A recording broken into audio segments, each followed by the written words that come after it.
Good morning. If I could ask everyone to please take your seats. We're about to begin.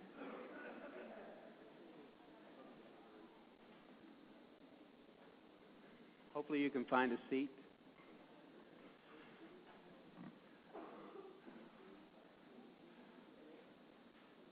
Well, good morning. My name is David Goldman. I'm one of the assistant administrators here at FSIS, the host of this meeting along with our multiple partners. And I want to introduce to you our Acting Deputy Undersecretary for Food Safety here at USDA, Carmen Rottenberg, who wants to provide you the official welcome. Thank you.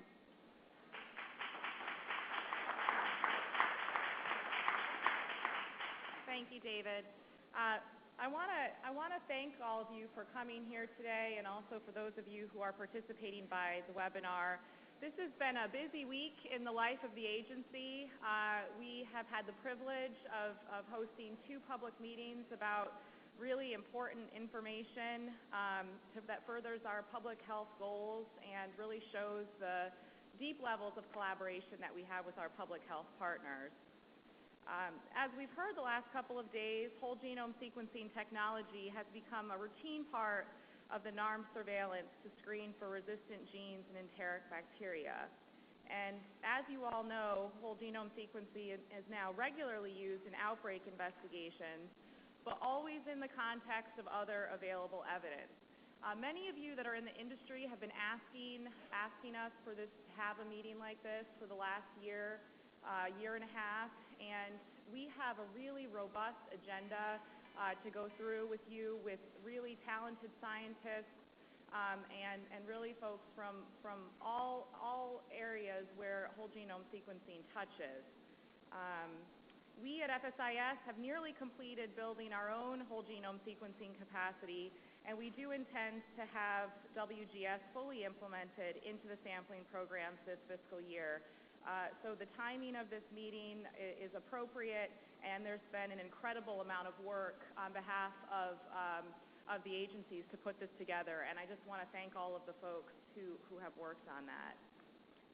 It's our intention at FSIS to analyze the whole genome sequencing data using validated and transparent methods, which is also why this 2-day public meeting is so important. As we move forward with utilizing whole genome sequencing, we continue to collaborate with our public health partners, and I think that you're going to be able to really see that showcased here in the next couple of days. So I didn't want to take a lot of time this morning, but I did want to welcome you all and thank you again for coming, and again, thanks to all of the speakers who are going to be sharing with us the next couple of days. So thank you and welcome.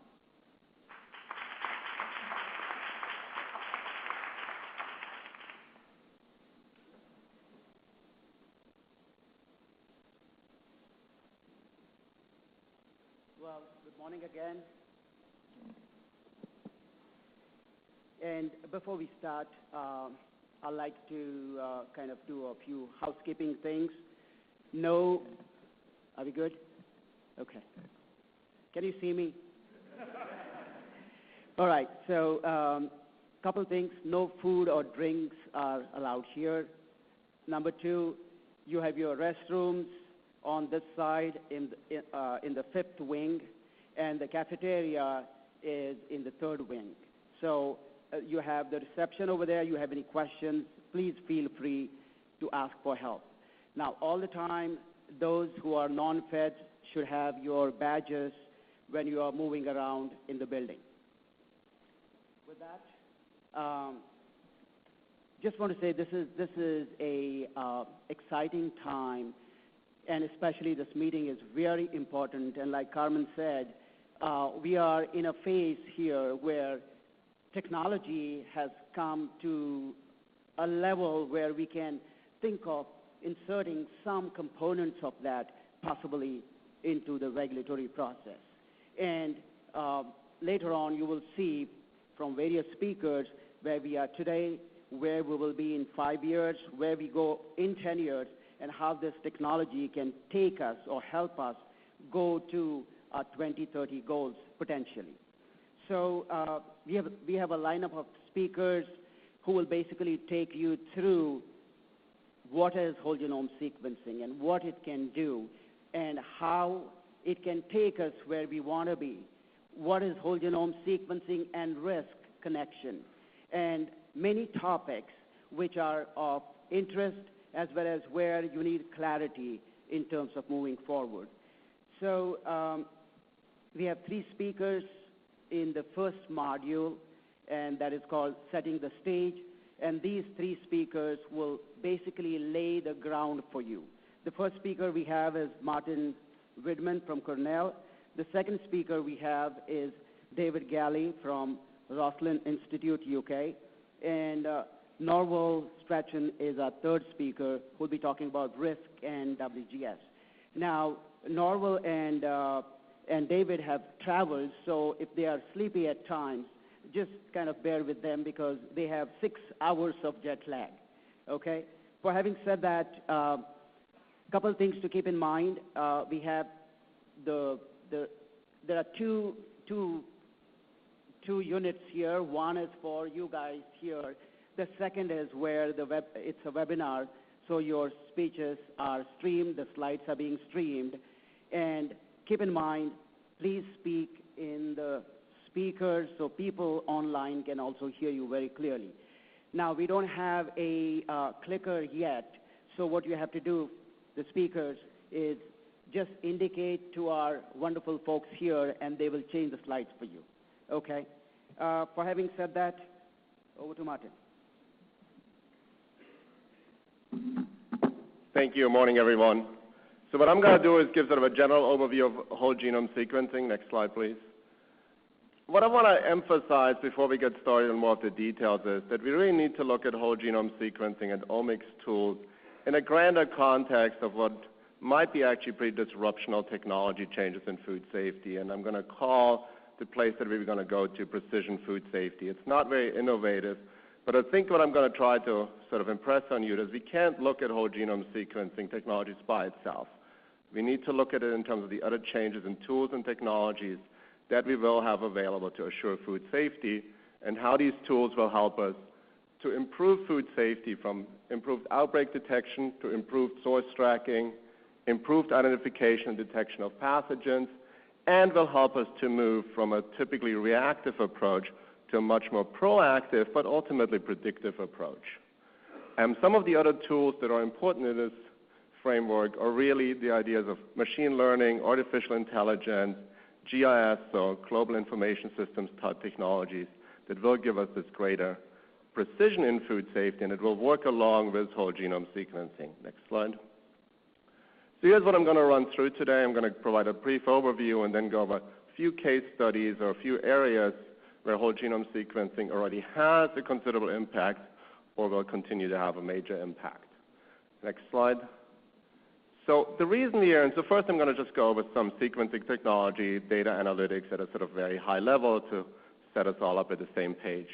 The reason you're here is that sequencing technologies have developed dramatically from first-generation Sanger-type sequencing that were fairly costly and did allow us to do whole genome sequencing, but not anything what we can do now, to next-gen sequencing tools that some people divide into a sort of second generation, with Illumina being the workhorse of what we do today, to now moving to a third-generation sequencing tools.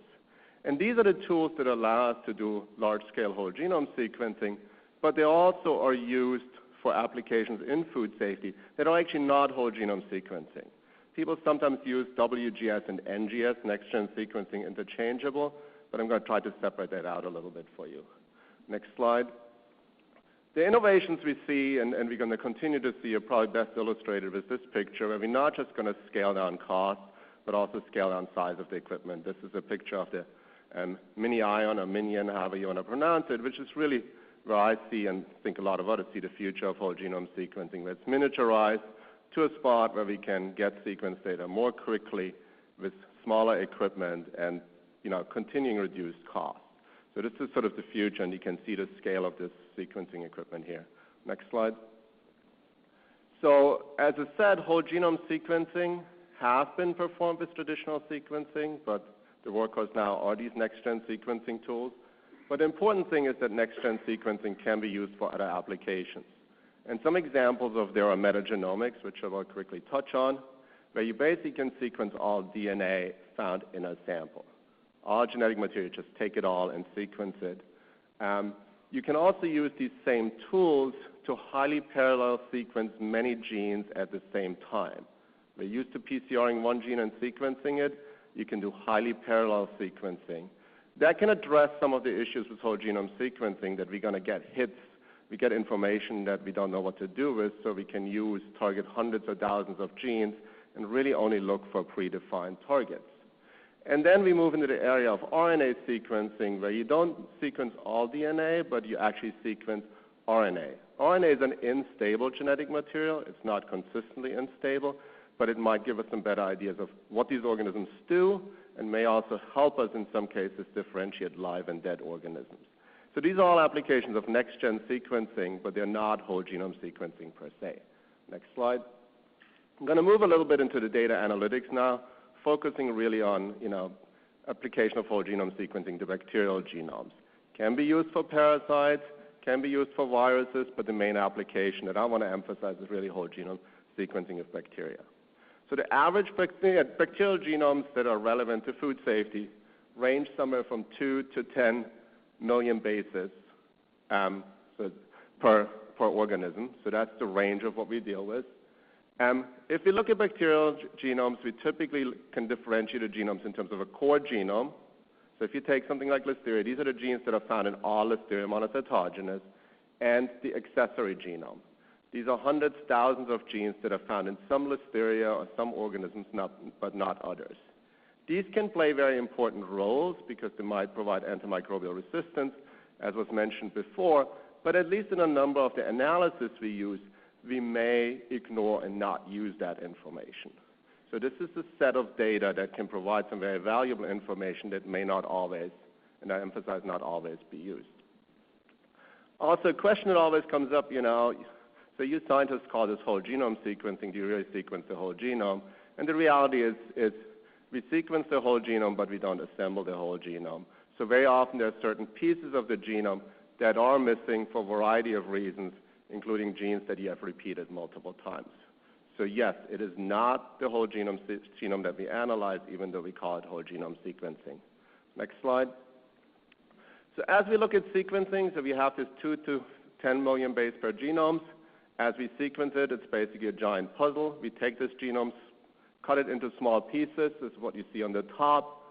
Go through some experimental parts to make these pieces ready for sequencing, put them on our sequencing platform, and then we end up with millions of pieces of DNA that we now need to put back together, which is what we call assembly.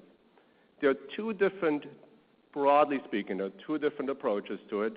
One of them would be reference-guided assembly, where we say, this is a Listeria monocytogenes we sequence. Let's pick a similar Listeria monocytogenes and use that to put these pieces back together to get a sequence that we can analyze.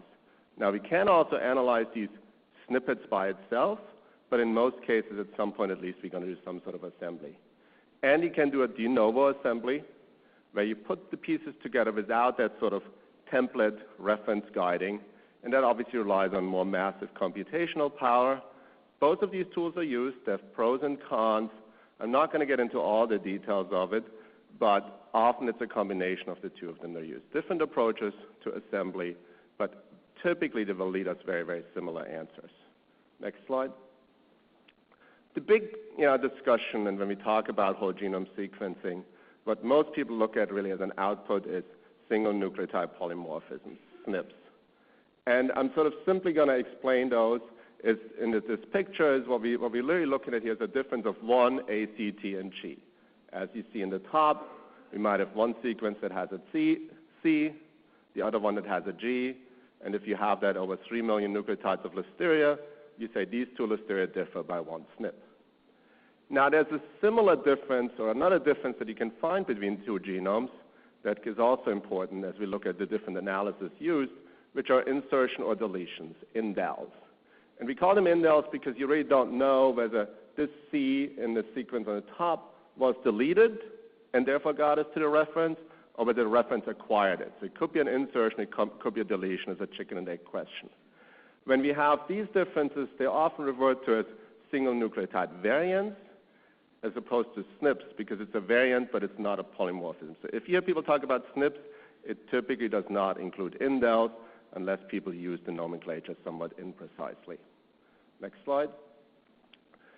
Simplest presentation of how we analyze these data is here. We have 4 sort of hypothetical sequences. In red, you can see differences. So you can see isolate 1 and 2 differ by a single T that is marked in red in the middle. And the outputs you will typically see from these are trees, shown on the left, where I can see that 1 and 3 are identical, 2 is similar to it, and 4 is more different. Or I can do what we call SNP matrices, where we come to pairwise comparisons, and I can look at 1 versus 3, and I see a 0, meaning they're the same, there's no SNP differences. Or I can look at 1 versus 4, and I can see there are 3 differences. And so you look at this with a few sequences, looks pretty straightforward. I can tell you same or difference, right? Next slide. But as we expand this, and not just have 4 isolates, but have 100, 1,000, 5,000, 10,000, and we build these trees, they obviously become more difficult to interpret. Yeah, we have to curl them up so we can put them on one slide, otherwise no one can see them, and even when we curl them up, no one can see them. So it makes interpretation and use of these trees difficult and challenging. Obviously, you can zoom in on subtrees of that and just look at a specific clade, a specific subgroup of interest, but even that can become challenging, partially because some of these branches will change as we add new information and new isolates to it. So next slide. So one approach that is used and is increasingly used and gets us around this is the idea of called multi-locus sequence typing. I call this whole genome multi-locus sequence typing. There are really 2 subsets to this. One of them is whole genome MLST that uses all the genes. The other one is core genome MLST. And as I mentioned before, there's a core genome. Those are the genes that are common to all organisms. In the case of core genome MLST, I would just use these core genes that are common to all organisms. Both tools are being used, are being further developed. Different groups look at different tools. Obviously, when we look at a core genome MLST, we will lose some information because we're not using some of those genes that are only found in some isolates. But having core genome MLST makes some things in terms of analytics simpler. So how does MLST work? We have a database. We define unique loci. So those will be genes, but also some other similar types of structures, such as non-coding RNAs. And then any change in this gene, whether it's a SNP, whether it's an insertion or deletion, equals a new allele, and we can name these alleles. You can see this most easily on the bottom. So we have hypothetical locus 1. We have allele 1. Allele 2 differs by 2 SNPs, so we call it 2. It's different. Next one differs by 1 SNP, by 1 deletion from allele 1, also differs from allele 2. Therefore, we call it allele 3. In this scheme, the numbers don't indicate similarity. You cannot go saying, well, this is 1 and 2, so they're similar, while allele 1 and 100 are very different. The numbers are simply added as we identify new alleles.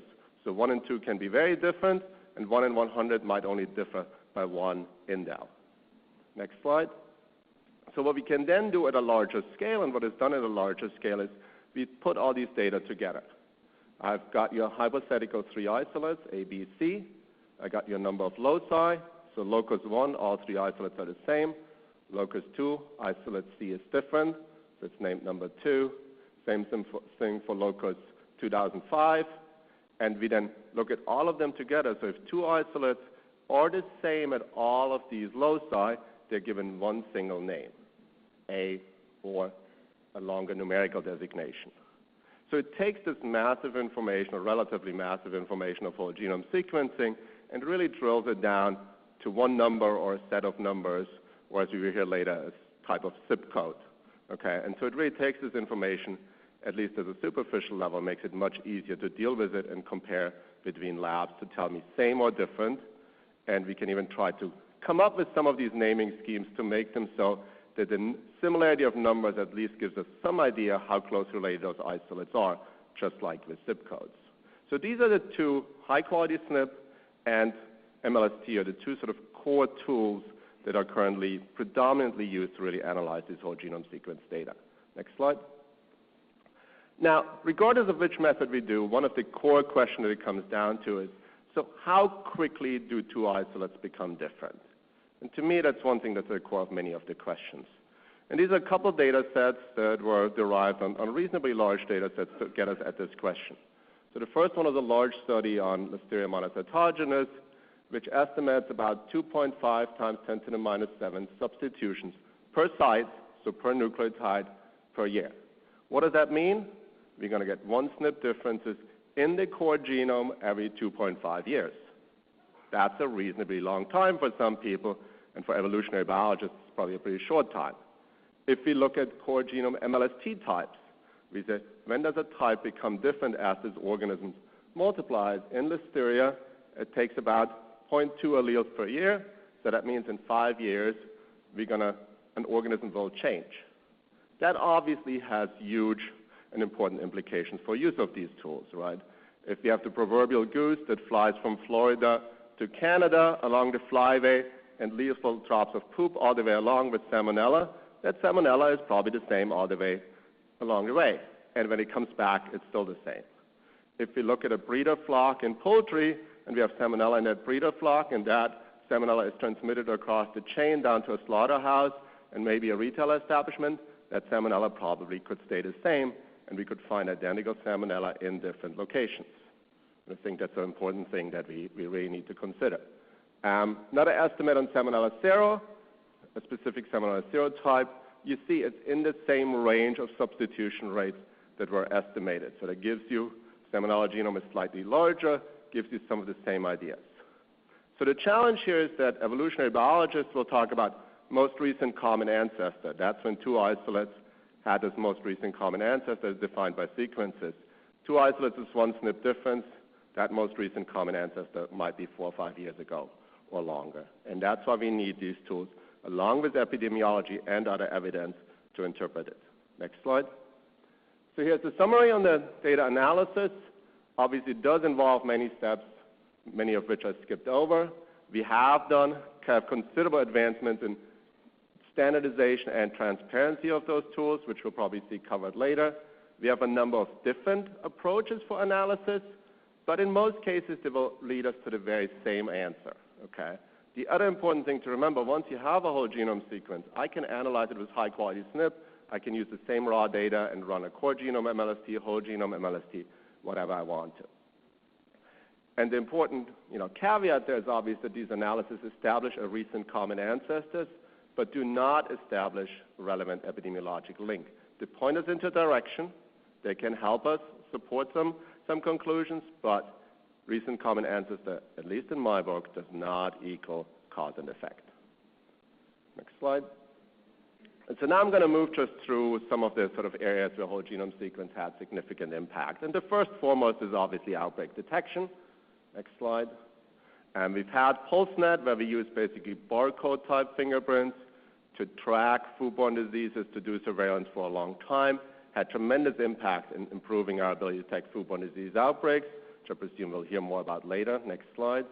But there have been some challenges with this, and this is a slide from some work we did that probably illustrates the best. This is a number of Salmonella montevideo isolates that we characterized by PFGE. When you look at them, they all look the same.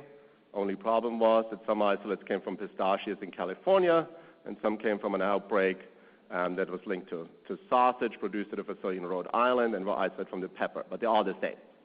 So very, very hard to use these data to sort of give us some insight. When we did whole genome sequencing on this, shown in the next slide, all the isolates that came from the pepper, the sausages, and associated human cases clustered in this tree on the top right. We put them all together. We can clearly show that they're different, even though they had all of these isolates shown in this tree had the same PFGE pattern. More importantly, as is shown with the red circle, we find a set of 5 isolates that are very closely related by SNPs that are isolated over a short time frame in the same state that likely represents another outbreak within this large cluster of similar PFGE types they would have never recognized with PFGE alone. But with whole genome sequencing, we can separate them out and see that. So this illustrates, in one very specific example, why whole genome sequencing is so powerful for outbreak detection. Next slide. The long-term impact of this is probably best illustrated by Listeria, where we have a lot of history of using whole genome sequencing. You can see before 97, before PFG, 1 outbreak every 3 years. Once we started using PFGE, about 2 to 3 outbreaks a year. Once we started whole genome sequencing, somewhere in the range of 7 to 10 outbreaks a year. 1 outbreak every year, let's say 10 outbreaks a year, 30 times more outbreaks detected per year.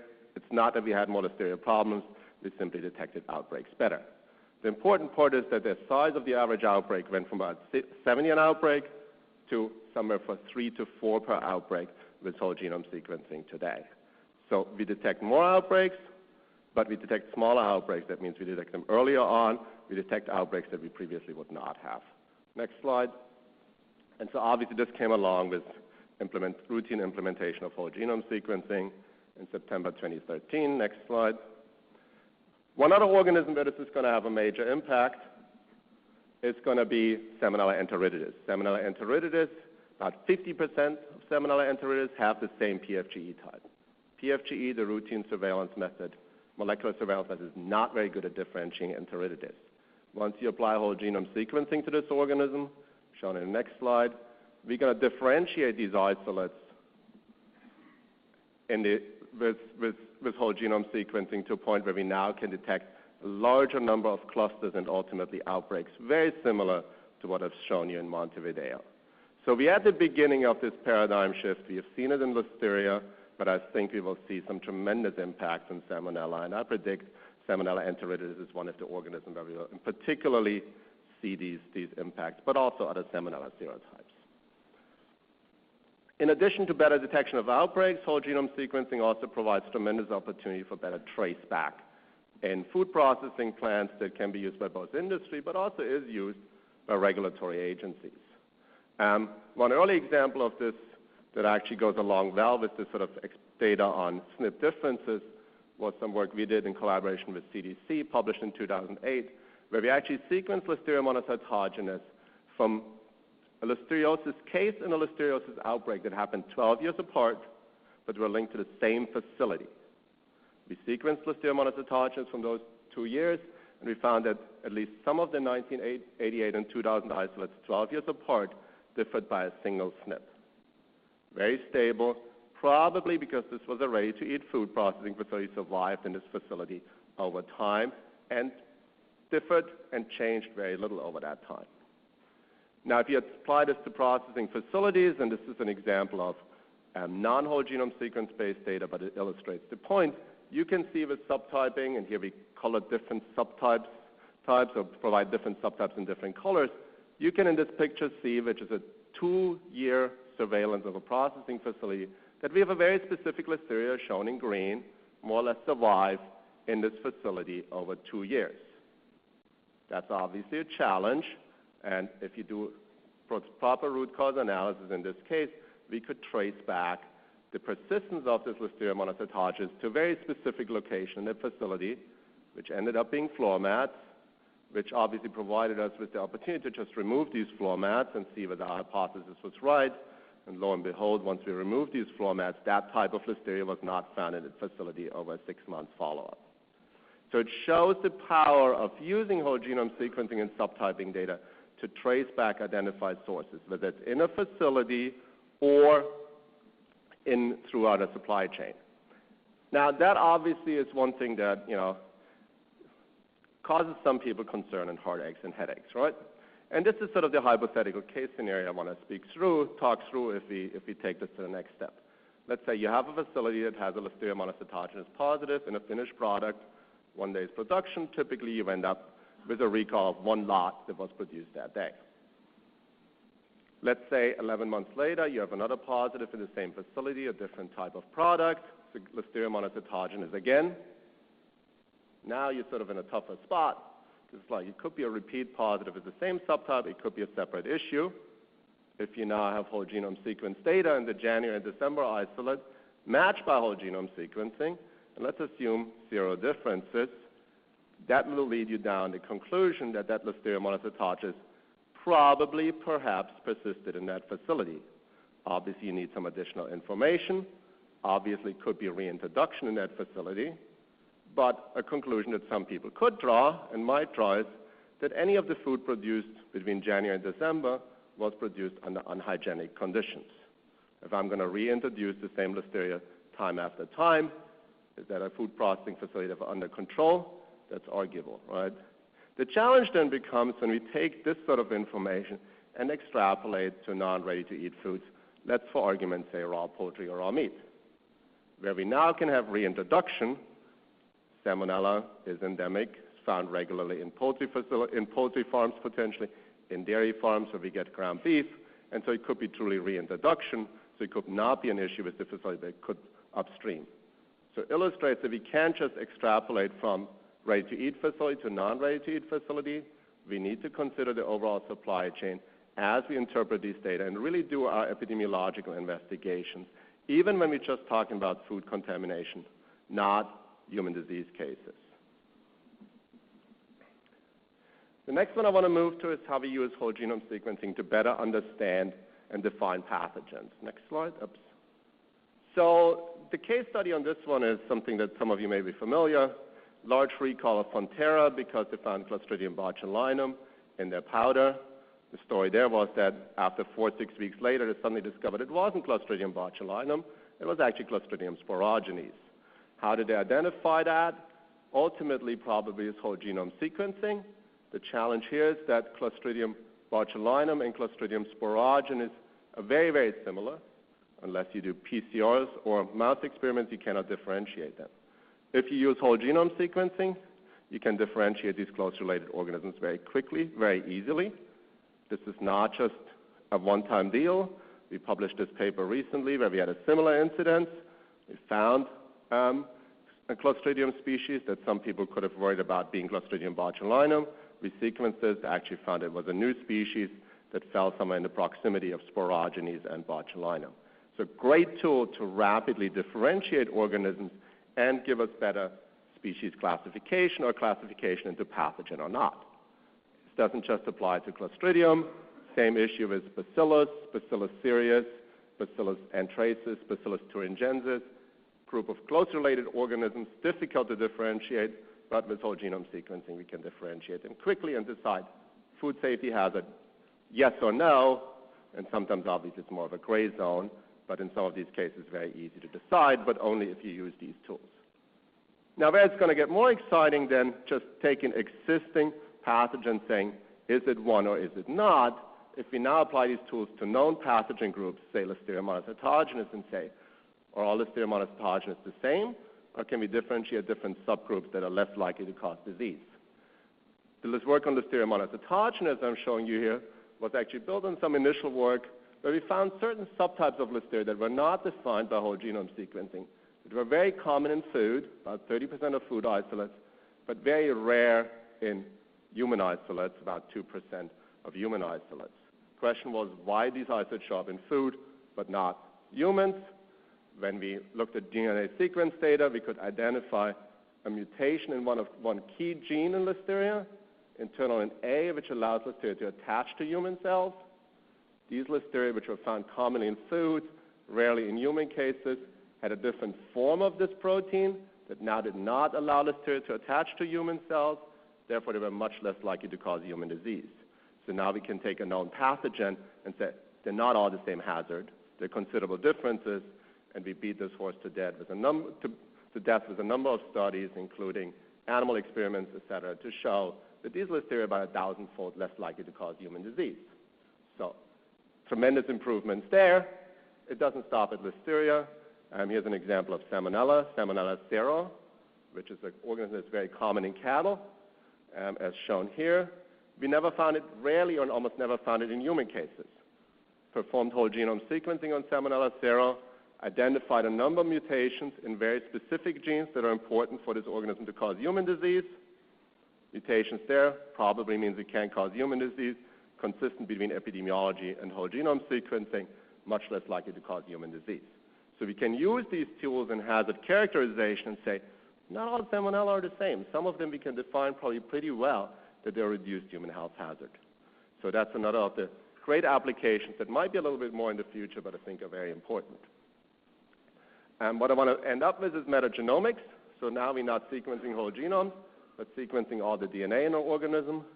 And what I want you to envision there, and this future already is there, I want you to envision a new type of audit, where you audit your facility in a far, far away foreign country.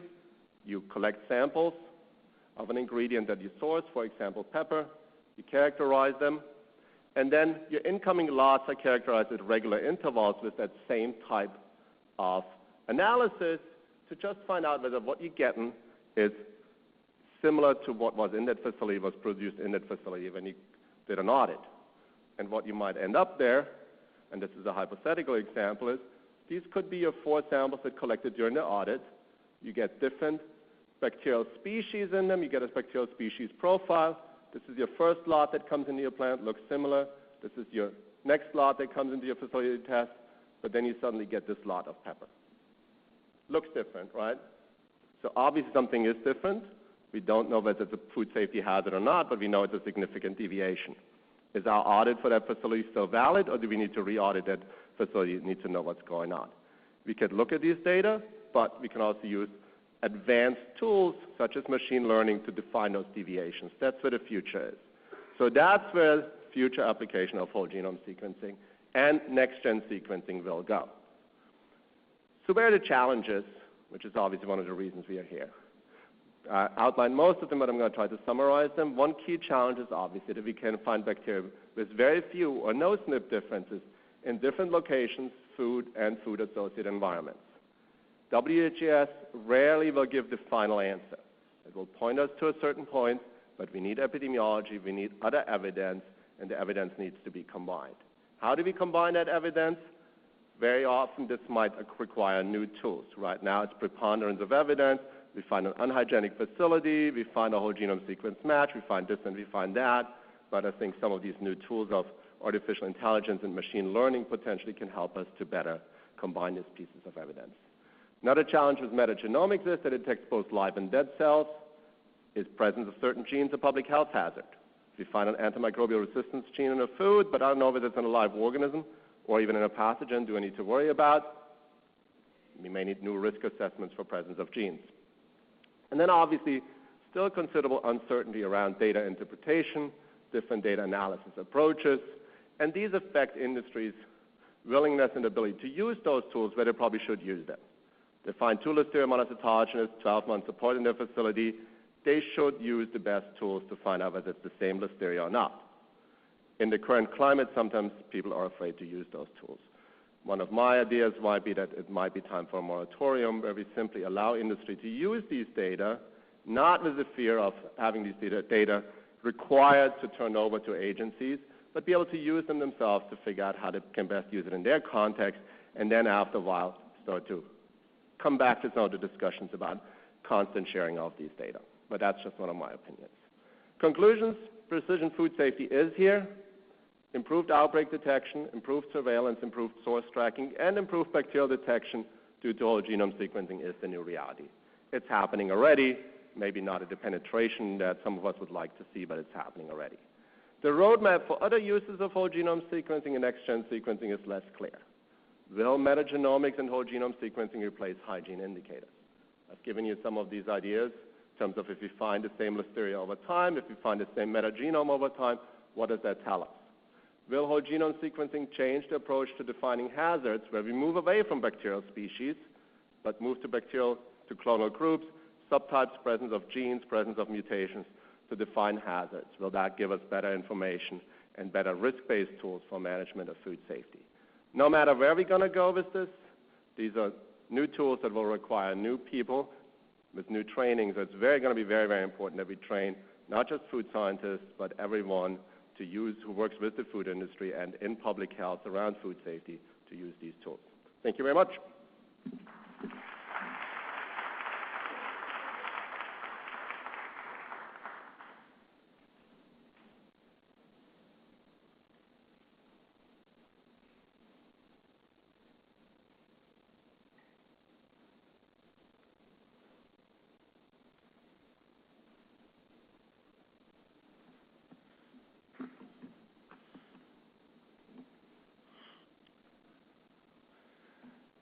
Okay, right. So thank you to Uday for the opportunity to speak today.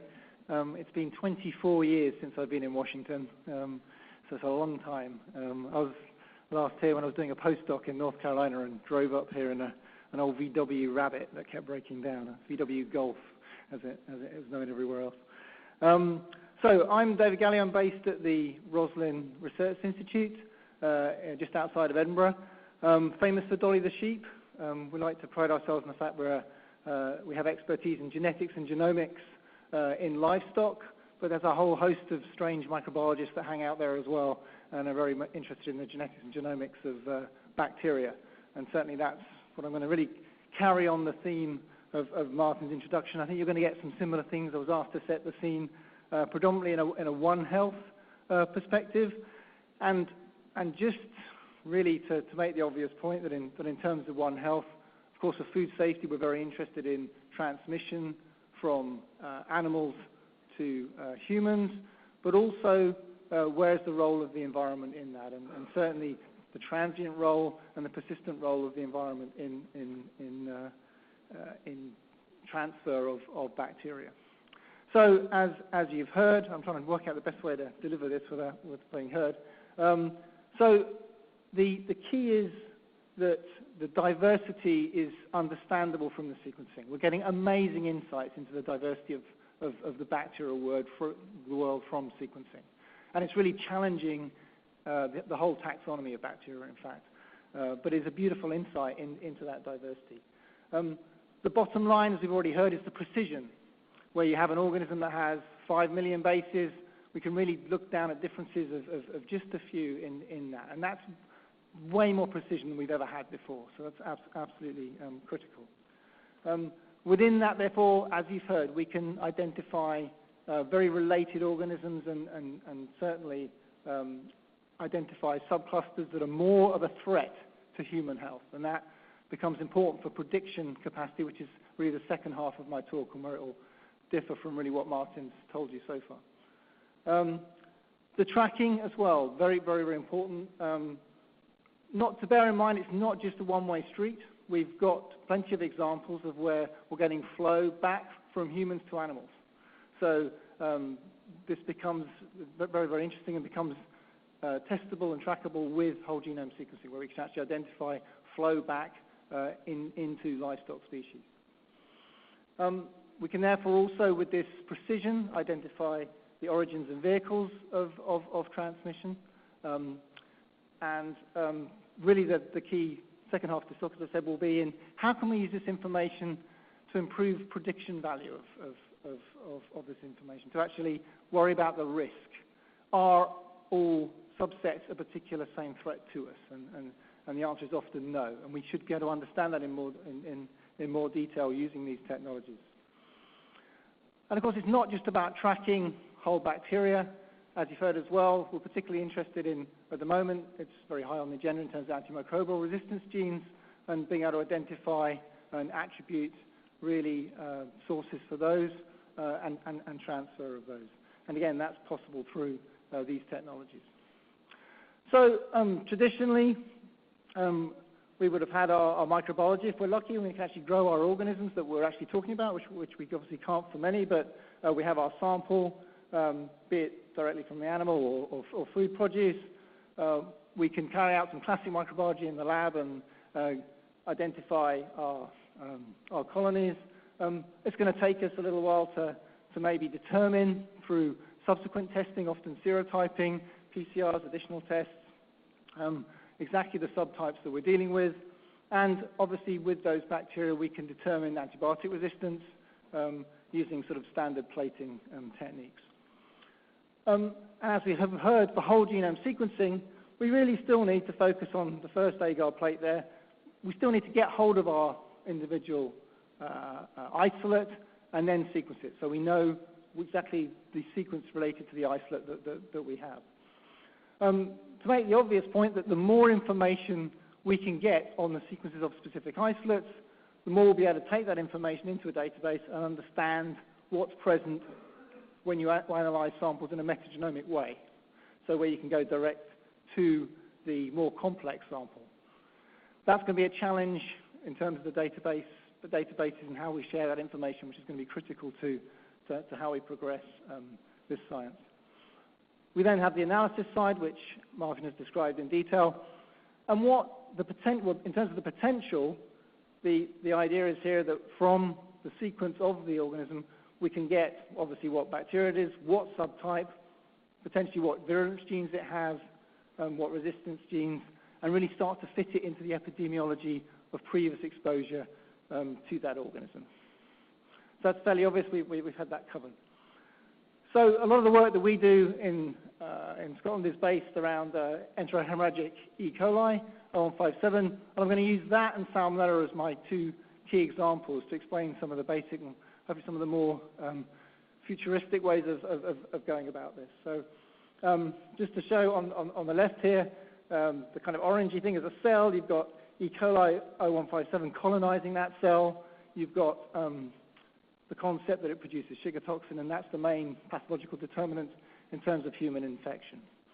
It colonizes us and it colonizes cattle and other ruminants using a type 3 secretion system which injects proteins into that cell to help it colonize. We have about 1,000 cases in the UK each year. Harder to get the estimates for the whole of USA, but well over 10,000, anything up to 50,000, depending on the literature that you read. Originally known as the burger bug, but actually in the UK now we have a lot more cases associated with direct contact with animals and cases where produce, particularly leafy vegetables, etc., have been contaminated, potentially with irrigation water, and that's the source of human infection. So with the sequencing, we can get information that feeds back to the very, I suppose, quite straightforward and traditional serotyping methods. So shown here on the top left is the inner and outer membrane of the bacteria with the polysaccharide. So the actual O type can be determined successfully from the sequence. Okay, so that's good. So you can say it's an O157 and O26, one of the gang of 6, etc. So that can be determined on the basis of the sequence. Other aspects as well in terms of flagella type, etc., can all be determined that way. We can also go in and look at whether it carries a type 3 secretion system, effector proteins, different types of sugar toxin that are involved in different pathologies in humans, and certain subtypes that are related to more serious disease in humans. To some extent, we can relate that to also previous typing methods. Phage typing we can do to some extent. PFG becomes more difficult, which I'll kind of relate to later. Oh, skips too far. Okay, so we've heard about single nucleotide polymorphism, SNPs. One way, to try and explain the level of granularity we have now, and there, as we've heard from Martin, there are different ways of using the information where the genome differs. This is really the core genomic information. There are different ways that we can use that, but it's about that precision. And one way that's used by Public Health England at the moment and others is to use a SNP address, which is shown at the bottom here.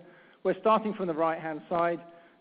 You really assign the particular isolate into groups based on the level of relatedness on the differences in the number of SNPs that they have. Without a simplistic level, and as Martin's outlined, you have to really know the potential for variation over time with your genome in terms of error rates. But at the moment, simplistically, if you're within 5 SNPs, you can consider that you have very related bacteria that may be associated in an outbreak. And one way of viewing that precision, as Cesar mentioned, is a sort of zip code way of thinking about it. That if you here look at the diversity, say, of households, the distribution of households in the USA, this could be the distribution of bacterial variation we have within our E. coli 0157, and using the SNP address, we can focus that down to a particular set of states and then smaller regions on that, get down to a town level, get down to a block level, and eventually to a final kind of household address. So level of precision is right there in terms of what we can do with that sequence data. And that is way more than we were able to do with these previous techniques. Okay, so that is absolutely critical to take that point home. So how do we apply that with something like E. coli 0157? What we have here are 2,527 sequenced genomes, arranged, it said, in a ring, because it's hard to fit it in otherwise. I kind of like that one. The colors represent traditional lineages that have been designated for 0157, 1, 1, 2, and 2. And the branching here is shown at the level of 25 SNP relatedness, so it stops there. It doesn't break it down any further than that. And as you can see, that at the relatedness of 250 SNPs, you've got 79 clusters. At 100, 240. At 10, 1,423. And so you can identify an isolate at a specific, precise level within that tree. So how do we actually apply that? This is an example here from an outbreak in England and Wales. And the key point here is that in the end there were 49 cases that could be confidently linked to it was a packaged leafy salads. When initially there was nothing, I mean, the epidemiology is absolutely critical, but initially you weren't necessarily getting all the cases from the same product source, okay? So you are able to then associate these clusters based on a very related SNP address.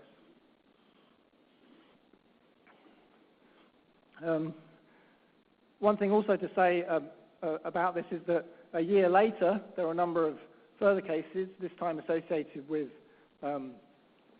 lamb products, and those are the ones shown in pink higher up. And as Martin alluded to, what we can do there is say, well, these are kind of related common ancestors to this outbreak. Does that mean, therefore, that the contamination may have occurred from lamb or from sheep as a source of contamination of that produce?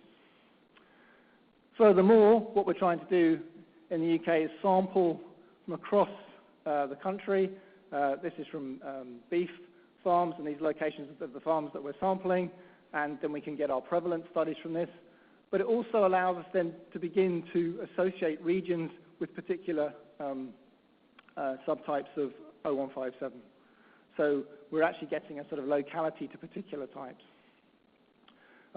Where that's useful is then we can then actually plot on our scheme of all our organisms, those that are causing human infection, those that are related with cattle.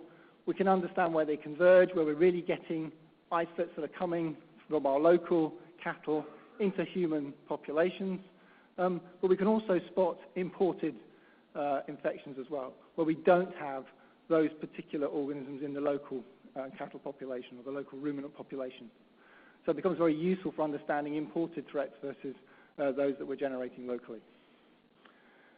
But also we want to be able to predict from this which isolates are more of a threat to human health.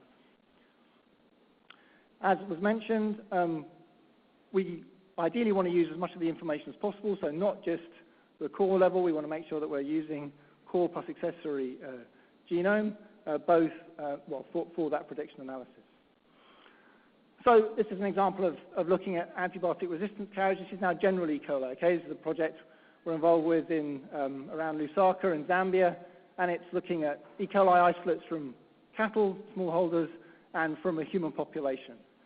And just about make it out, but the cattle isolates are in red, the human isolates in blue in this tree of E. coli. And the bars all around the outside are the number of antibiotic resistance genes, okay, shown from n equals 1 from 0 to 17. And just from this type of analysis, we can get to see that when we have our blocks of human isolates, we have many more significantly higher levels of antibiotic resistance than we have in these E. coli that are coming from cattle. And we have, again, data on what these animals have or haven't been treated with. So all this comes from the WGS data in terms of actually very easy to use databases such as ResFinder that you can plug your either your de novo assemblies or your actual basic reads into. Taking a sort of a step forward, obviously what we'd like to do is have more complete genome information. I appreciate it's a horrible slide. Each of these lines represents a completely assembled 0157 genome. Okay, so we have 14 E. coli 0157 sequences, And this is really work we do with Jim Bono and USDA Nebraska. And this is all based on packed biosequencing, so you're getting long-read sequencing where you can actually fully assemble the chromosome of the organism. And the key point I want to show here is these blocks of color are prophages, are ex-bacterial phage regions that at times have moved into the 0157 genome. You can see some of them are very similar in very similar places, but a few, especially the green and red ones, sorry if some of you are colorblind, but the ones on the label on the right side, very much more.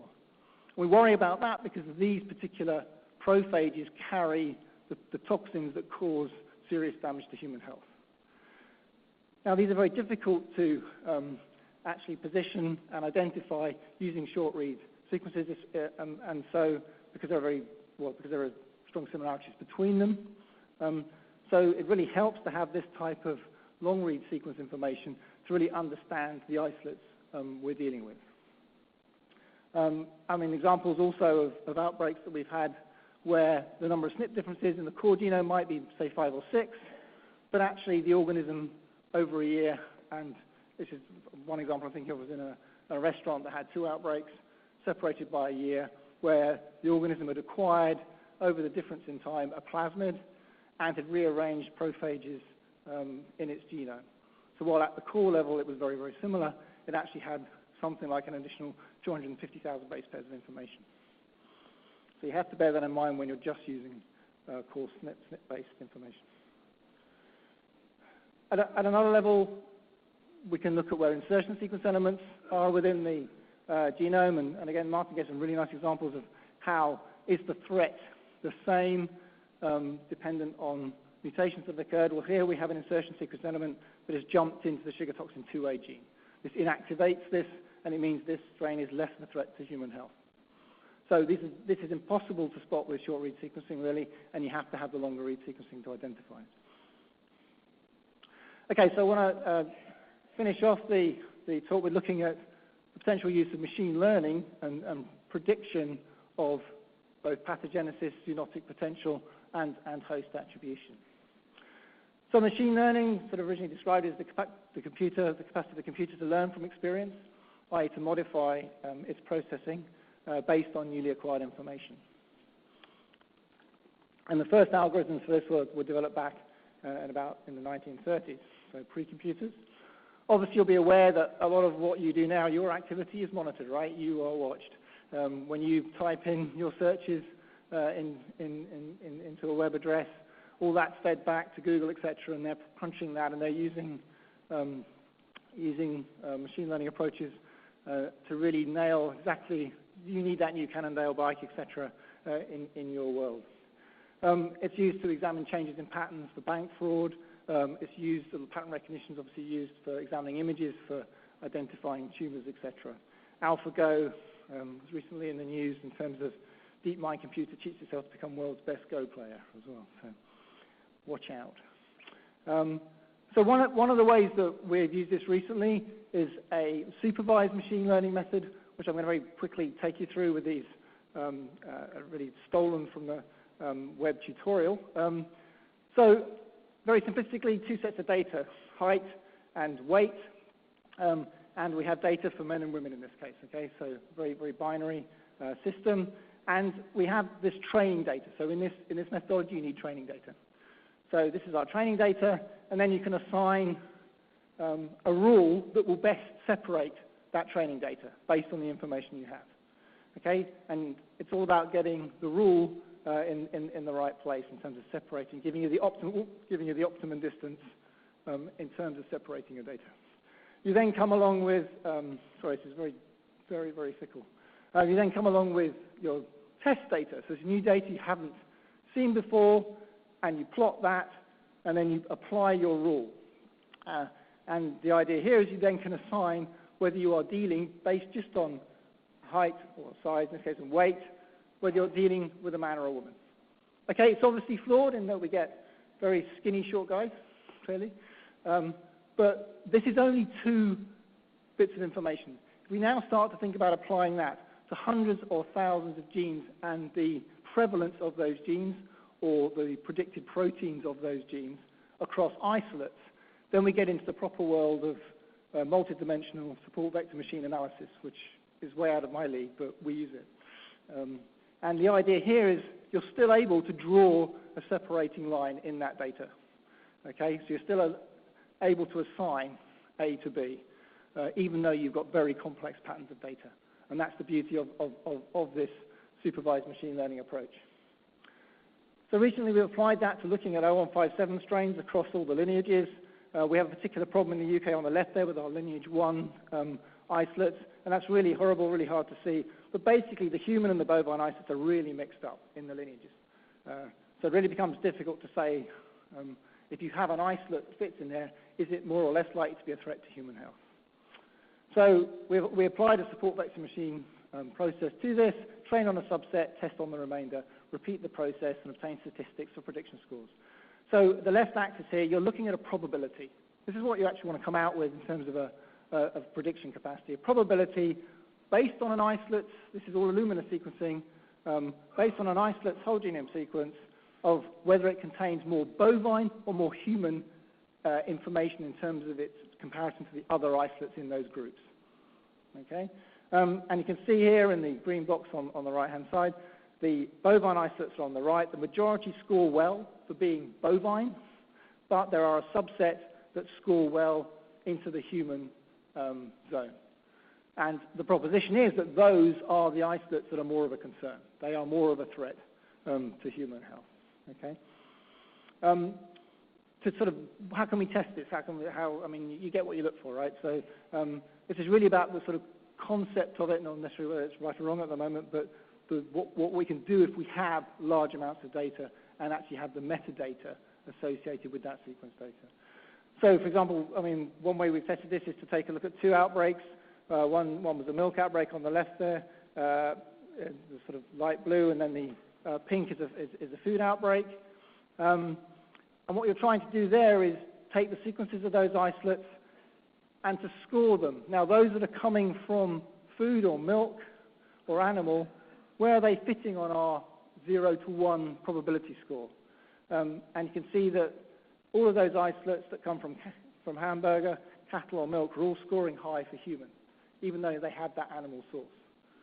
So indicating, again, this is just a small sample size, the possibility of predicting subsets that are more of a threat to human health.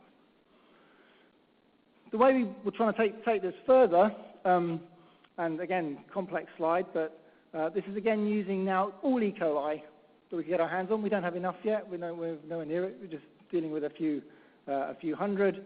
This is standard E. coli that come from cattle and E. coli that come from humans.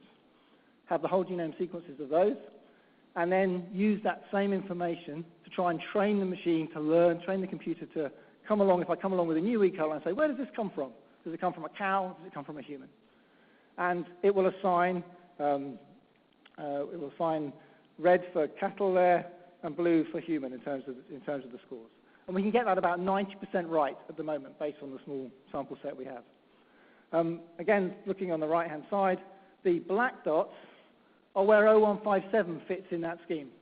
So it is very interesting that something we know that has zoonotic potential, that has the capacity with its gene content to move from cattle to humans, actually generally goes above the intermediate line. It contains genetic content that, as far as machine learning goes, can be ascribed to both cattle and human, but puts it up towards the human category.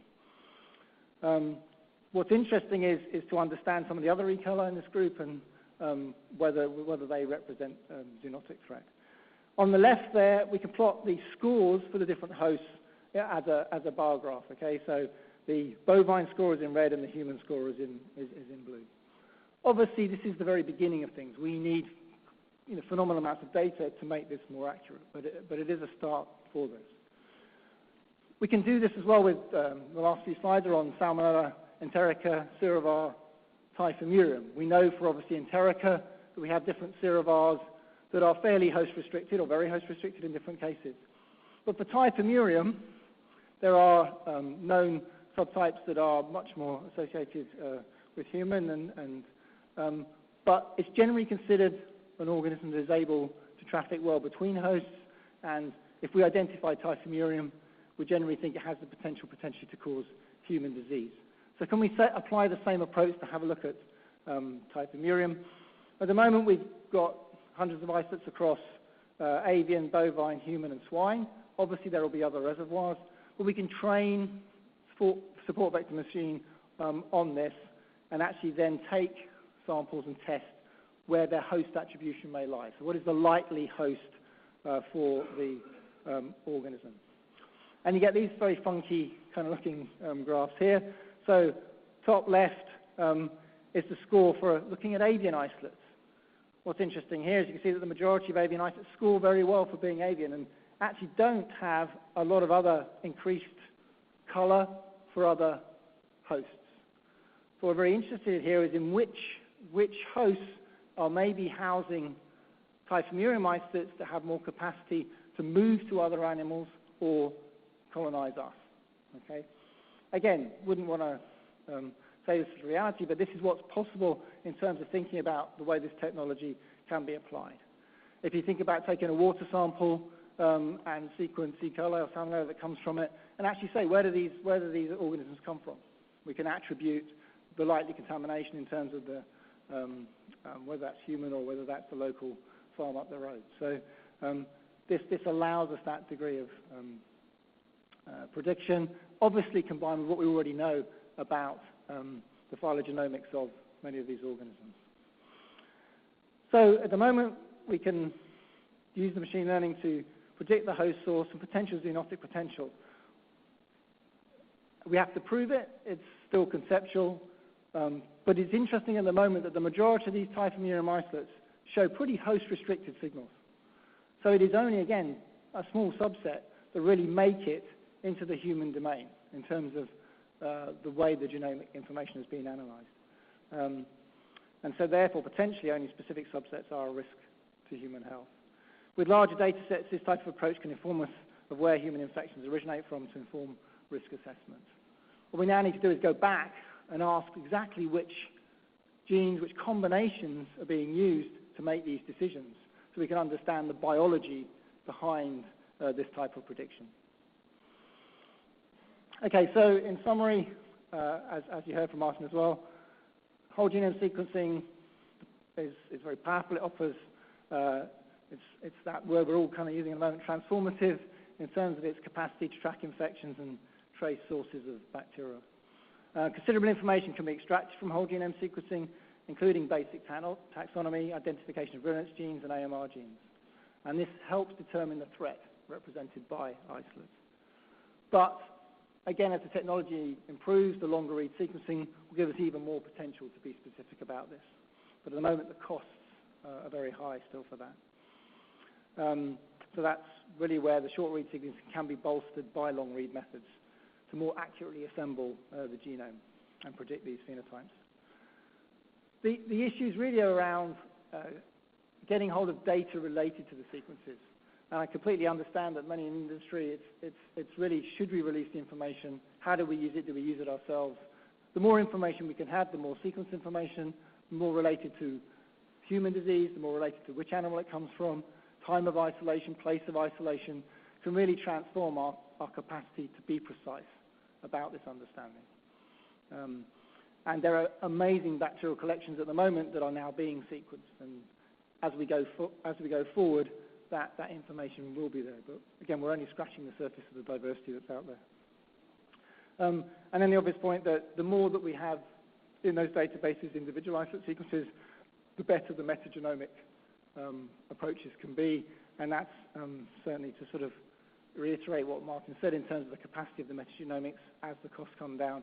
That is clearly, from a diagnostic level, from a monitoring level, is going to be a clear way forward in terms of picking out the threats that exist within deeper sequencing, potentially of air samples, water samples, etc., within facilities. Okay, just quickly to thank the fact that the machine learning is really a serious PhD student's work, and that thesis just been written up is Nadia Lupalova at the University of Edinburgh, and I've been lent some slides from Tim Holman at Public Health England in terms of the zip code SNP mapping. So thank you.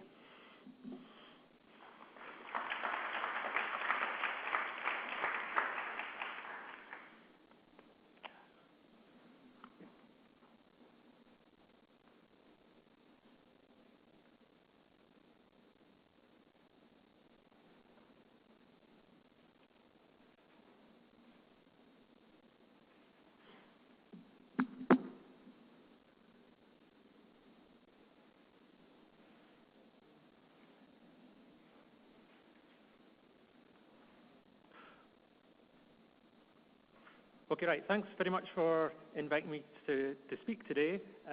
My name is Norval Strachan from the University of Aberdeen. Okay. Okay. My name is Norval Strachan from the University of Aberdeen. My training is as a physicist, but I've worked the last 20 years on risk assessment and molecular epidemiology of gastrointestinal pathogens, which I guess is the reason I've been asked here today. I'm also Chief Scientific Advisor for Food Standards Scotland. The views that I'm giving today will be my own.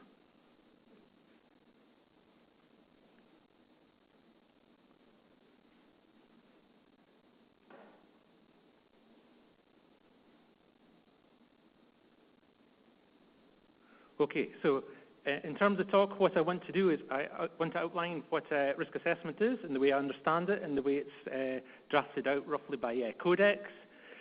I want to provide some examples of whole genome sequencing which are applied to the different steps of risk assessment.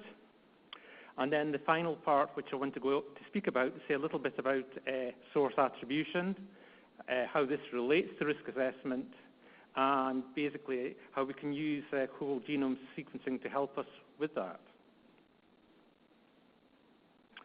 So here's a diagram of what I want to say a little bit about risk assessment. First of all, this isn't food, this is a hazard we've got in front of us. We've got a rock on the top of a cliff.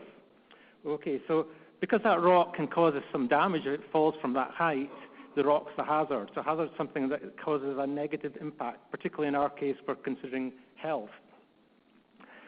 But also as well, we want to think about what risk is. Okay, so risk, there's really two dimensions of risk. One is probability. It's a probability that rock's going to fall down and cause us harm. So that's one dimension of risk.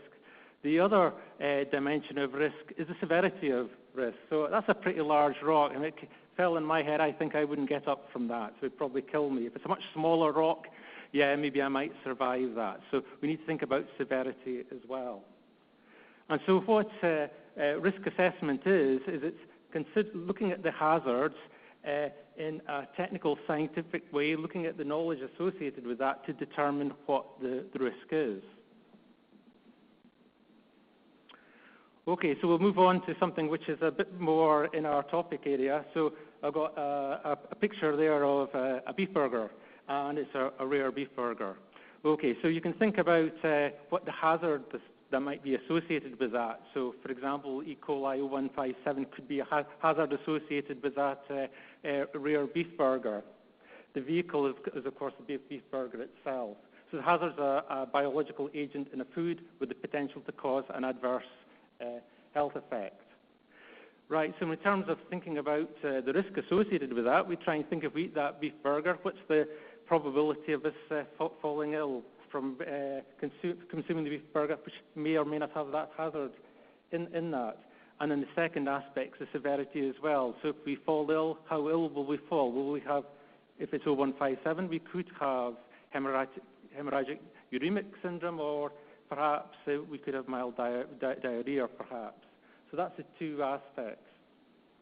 Then the risk assessment itself is then using the scientific knowledge that we've got available to us and putting it in a format to make an opinion on terms of the risk associated with eating that rare beef burger meal. Okay, in terms of Codex, there's probably there is 4 steps in risk assessment. But there's actually, before I go into those 4 steps, probably the most important thing actually is the statement of the purpose of the risk assessment. And this is usually defined by the persons who want to manage the risk. So basically it's looking at, well, what we're interested in perhaps is, what's the risk of consuming a beef burger, but maybe interested across a population, across the US, how many of these beef burgers are eaten, how many people might fall ill, what's the severity of illness. And so we're hoping that the risk assessment will answer these questions so that the risk managers can then look at this and then decide, okay, there's not really much risk there, I don't need to do anything about it, or else maybe we do need to do something about it, and then put some mitigation strategies in place to try and reduce the risk.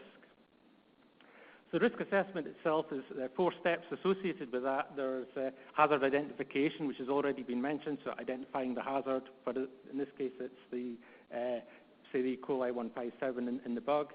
There's then, in the burger, there's then also the exposure assessment. And what the exposure assessment is doing is it's looking at the, whether there is an organism in the beef burger that we actually ingest and that we might fall ill from. The third part is the hazard characterization, which looks at, there's 2 aspects in the hazard characterization. One is how many bugs does it take for us to fall ill? So we need to think about things like the dose response. And the other aspect of hazard characterization is, as well, is the severity associated with those organisms, so the severity of disease that we're likely to get. In all these first 3 steps, we can use whole genome sequencing to help us, amongst other things, of course. But in the 4th step, the risk characterization is putting this all together. So looking at the risk across a whole population, for example, that probably doesn't involve whole genome sequencing per se, because it will use the data based from that. Okay, so what I want to do now is I just want to go through 1 or 2 examples from the first 3 steps of risk assessment. So hazard identification itself is generally a qualitative process to identify the hazards. So basically, we know some particular types of foods, there's particular types of agents that we know of previously that have caused disease, so they're likely to be the hazards that's associated with those particular types of food. However, what has already been mentioned today is that in terms of risk assessment, how we've routinely done it before, we ignore heterogeneity between organisms. We think that all the E. coli 157 are the same, all the Campylobacter are the same, all the Listeria monocytogenes are the same, and we tend to treat them all in the same way, and that's the traditional way that it's been done. But the great opportunity with whole genome sequencing is that we are now able to characterize these different organisms, so we're able to find out variants between them. It makes it more complex, but using this knowledge, hopefully it can help us. So, as I say, I'm going to look at 2 examples. So the first hazard identification example is one here, which was published by a Dutch group in the Netherlands. And it's an E. coli 157 example. And basically, what they did was they studied 38 strains of 0157 and how they attached to human epithelial cells. So one of the points they were saying in this analysis was, to cause disease, the organisms need to attach to human epithelial cells. They had basically a model system. So basically, they grew the organisms up, they put them through gastric fluids to simulate the stomach, then through intestinal fluid to simulate transfer through the gut. Then they looked at the attachment of these cells on the microorganisms into the epithelial cell line. And these are some of the results that they got from the attachment assay. So, here we go. Sorry about that. So the graph at the top right there, it shows along the bottom is the fraction of adhesion to the caco cells, the human epithelial cells, and then the vertical axis is the frequency. The top graph on the right, this is actually the ones from humans, although it's actually misnamed in the paper. But we see where I've highlighted the red circular area is where there was very good attachment to the epithelial cells. The examples they gave at the bottom for the animal example that they had a poorer adhesion to the caco epithelial cells. Okay, so we've got this phenotypic data, and all throughout the 2 talks previously, both David and Martin have said the importance of the wet biology being done, but also how we can link this to the whole genome sequencing data. So they sequenced all the data, and for E. coli 157, which this is for, there's 5.5 megabases. And what you need to do is reduce that down to something more manageable. So they reduced it down to generate SNPs for the core genome, and they got about 28,000 SNPs. So that's made it a bit simpler, but obviously there's still 28,000 SNPs there, so it's not quite simple enough to deal with. So what they did next was quite smart, which is really like a genome-wide association study. And the graph that we've got here along the bottom, we've got basically, it's all the SNPs listed along the bottom. And then on the vertical axis, what we've got, if the bar's higher, it basically means there's a better attachment of the organism associated with that particular SNP. And there's a little red line going along the middle there, and that's where the statistical significance is. So all those black bars that go above that red horizontal line are the ones that are of interest. Those are the SNPs that are of interest. So they initially found 17 SNPs, but then after correction for sample structure, only one SNP stood out as a potential biomarker. So they started from 5.5 million bases. They've gone to 28,000 SNPs. Now they're down to one SNP. And what they're saying is this particular SNP is a marker for strong attachment in these E. coli 0157 cells. The SNP itself was found actually to be in an intragenic area. So, but this shows you what potentially whole genome sequencing can do. You can identify SNPs which can give you an indication on whether the E. coli can attach to human cells well or not. Further work needs done, because this was only done in 38 strains. We need to be done on further strains to make this validated. The second example I want to give in hazard identification is just to actually mention the one that David gave already, because I think it's quite important, one of the things that he actually said with the machine learning work that he spoke about. What he said was, we demonstrate that only a small set of bovine strains is likely to cause human disease, even within previously defined pathogenic lineages.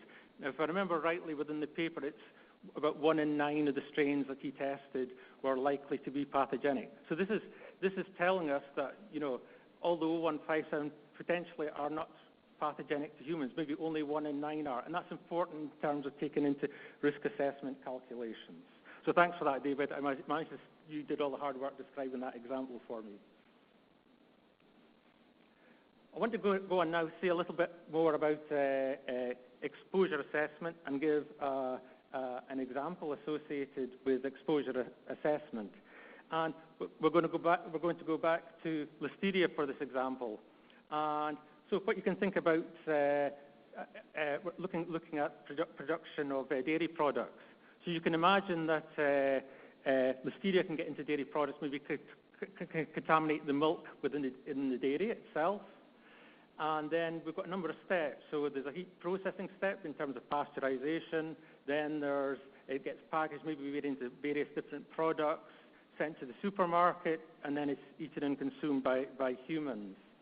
So what we can look at is consider the different strains of Listeria that you can find perhaps within the original population of Listeria. So think about the wild type first of all, and that's that blue line there. So in the first step in transport, yeah, it might grow within that step. Then the pasteurization step, it's been heat treated. There's a big die-off, a big kill associated with that. Then during storage, it may grow a little bit again, perhaps.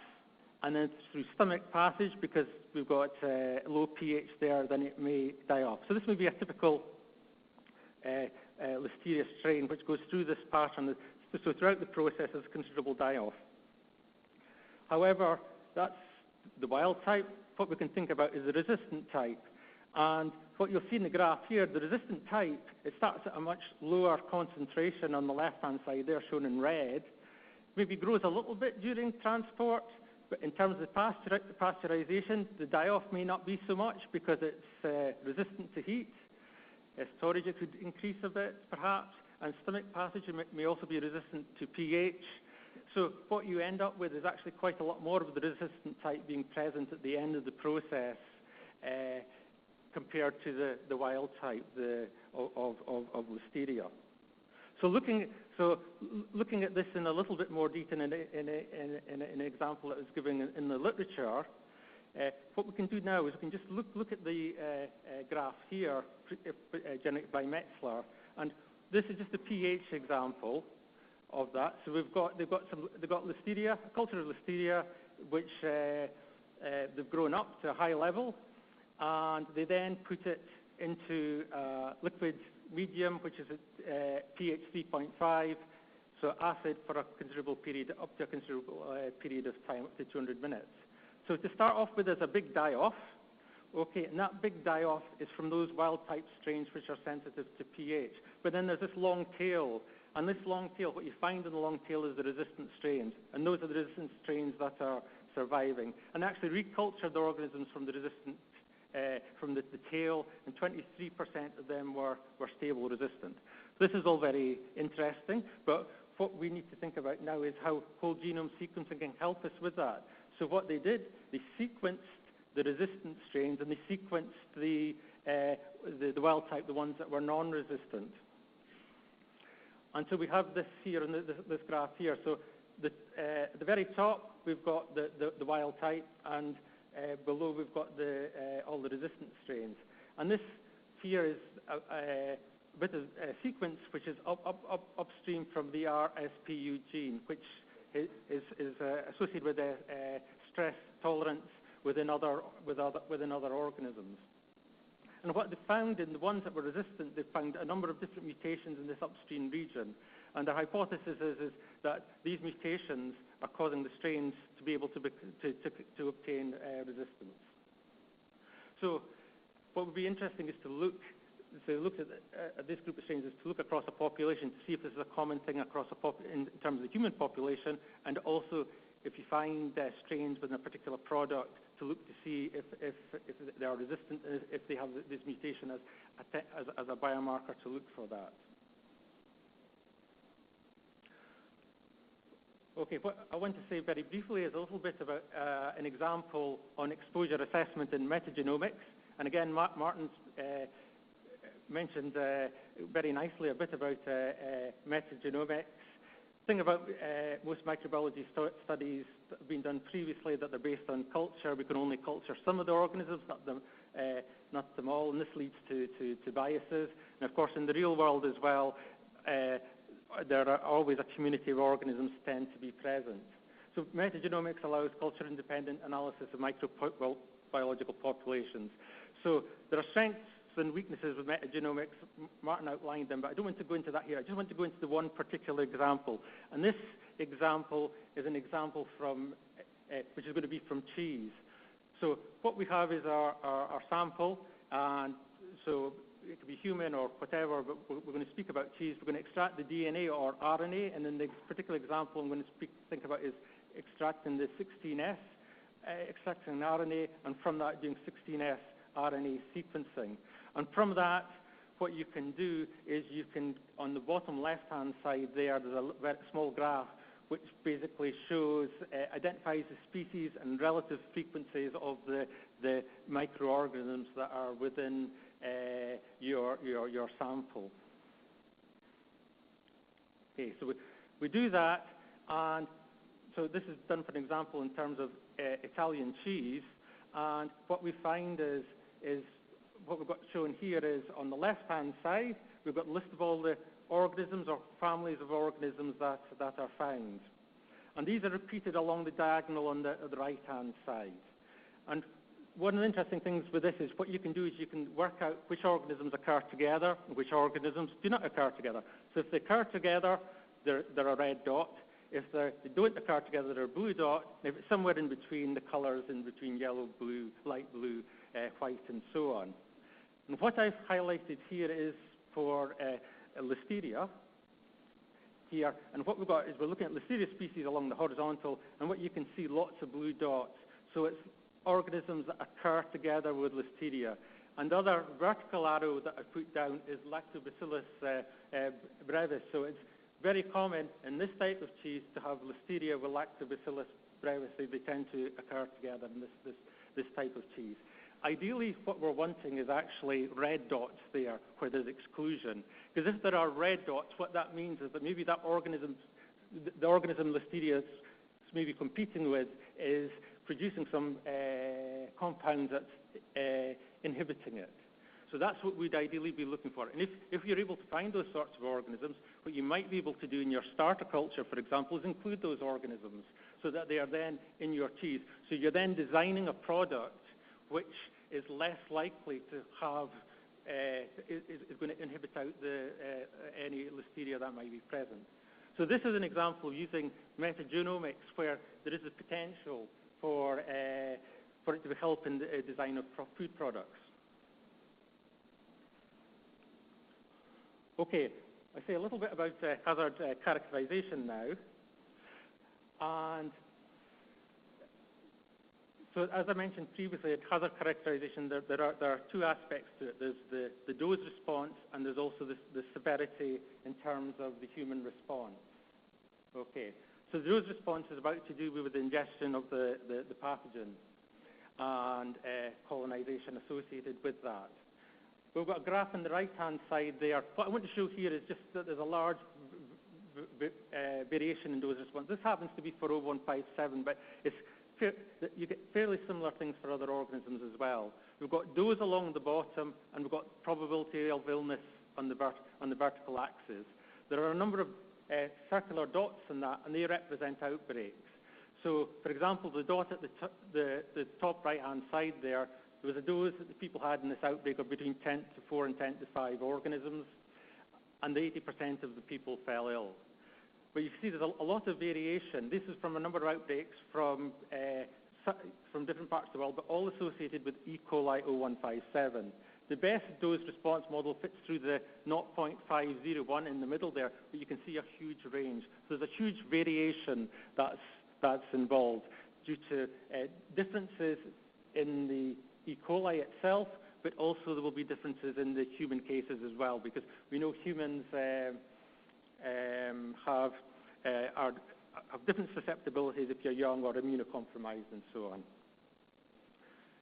The example I'm going to go on and speak about now, in particular to whole genome sequencing, is about the severity of disease. I'm sticking with 0157 for this, and for 0157, for sugar toxin producing E. coli, what we do know is there are two main types of sugar toxin 1 and sugar toxin 2. And these have subtypes 1A to 1F and 2A to 2G. So there's all these different subtypes involved. And David mentioned it briefly, that there's a difference in potency in these. And from some work done previously in terms of a mouse bioassay, there was STIX2D, STIX2A were the most pathogenic, and then the STIX1 toxins were less pathogenic to the mouse. What's great about whole genome sequencing now is that we can do the sugar toxin typing just directly from the next generation sequencing reads. And Phil Ashton and colleagues from Public Health England published this a couple of years ago now. So we're able to get this information just directly from the reads from the genome, not from the assembled genome itself, because the assembled genome, it has problems assembling the toxin genes because they're paralogous. Okay, so leading on from that, going on to this example for the information on being able to sequence these toxin genes is able to help us understand about disease in humans. So this phylogeny here is for 0157, was from 105 Scottish clinical samples, which was carried out by Anne Holmes and colleagues at the Scottish E. coli Reference Laboratory. And what they were able to do was they were able to look at the sugar toxin types, and they were also able to look at the severe disease. Now, I'll maybe just run quickly across, because I can't point. So this last column here, the red bars were interested in the HUS cases, and here is the difference in colours on the left-hand side, the sugar toxin types.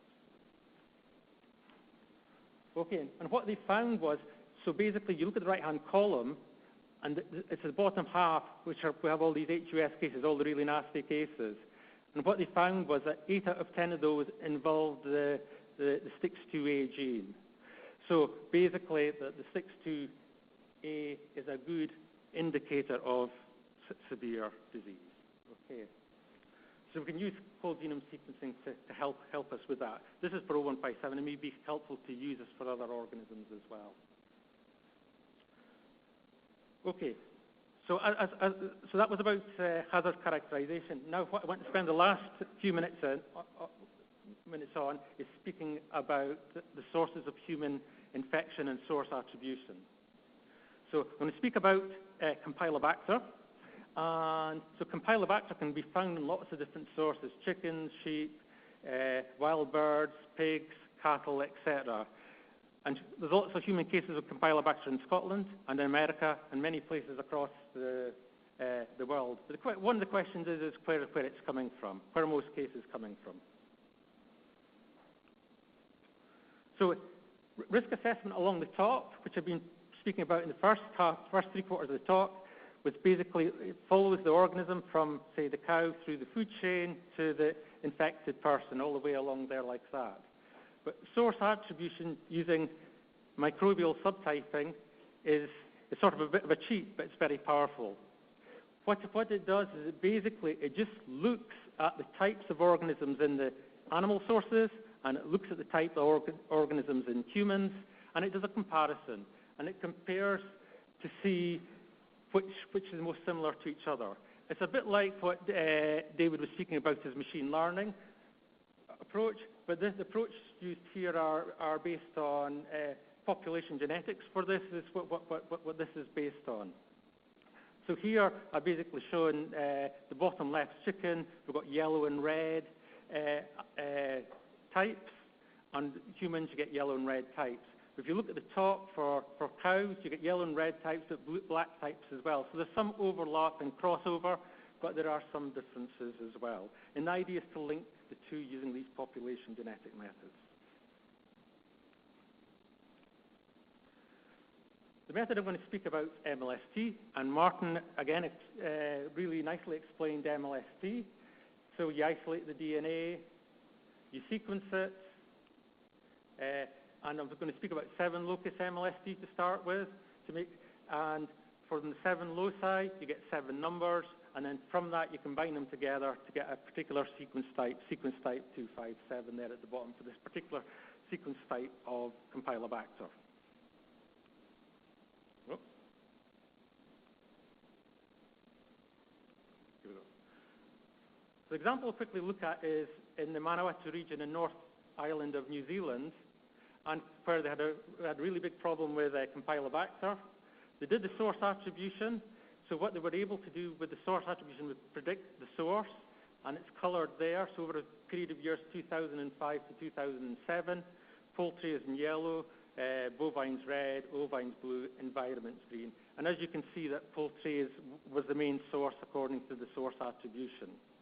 Okay, so they felt that they needed to do something about that.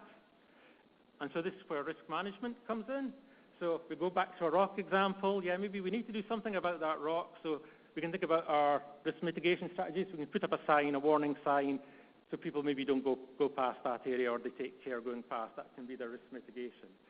But in New Zealand, in terms of poultry interventions, what they did was a number of different things. They improved procedures for catching birds and cleaning crates. They improved their immersion chilling.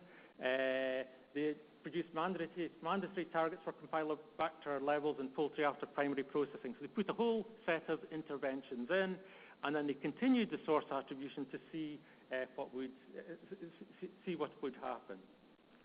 And in this graph here is what happened in effect.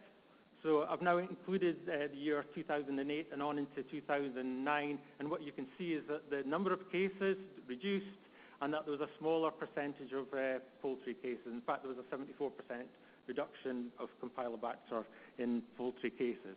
So this is a way of monitoring how successful or otherwise the risk management strategies were. But it doesn't actually tell, they threw a whole raft of things at it to try and solve the problem. It doesn't actually tell you which one actually was the most important. In Scotland, we also follow Campylobacter using this type of methodology as well. Our colours aren't quite the same as the New Zealand colours, but sort of the yellowy orange one is the chicken. And so chicken we find is the most important source of Campylobacter in Scotland. It varies in the model that you use, but it's between 55 and 70% for that. What I also wanted to say was just very briefly is a little bit of work that we've done on source attribution of Listeria monocytogenes in Europe, and this was an EFSA project that was led by Eva Muller-Nielsen, and our group were involved in doing the source attribution work. Was a fairly small data set for doing this sort of work, but it can potentially show what the potential of it is. So basically, we had isolates of Listeria monocytogenes that we sequenced from fish, swine, ovine, bovine, and poultry sources. And then we compared that to what's in the human population, and we attributed to the human population. So as I say, the database is fairly small. There's about 700 isolates in total that were sequenced.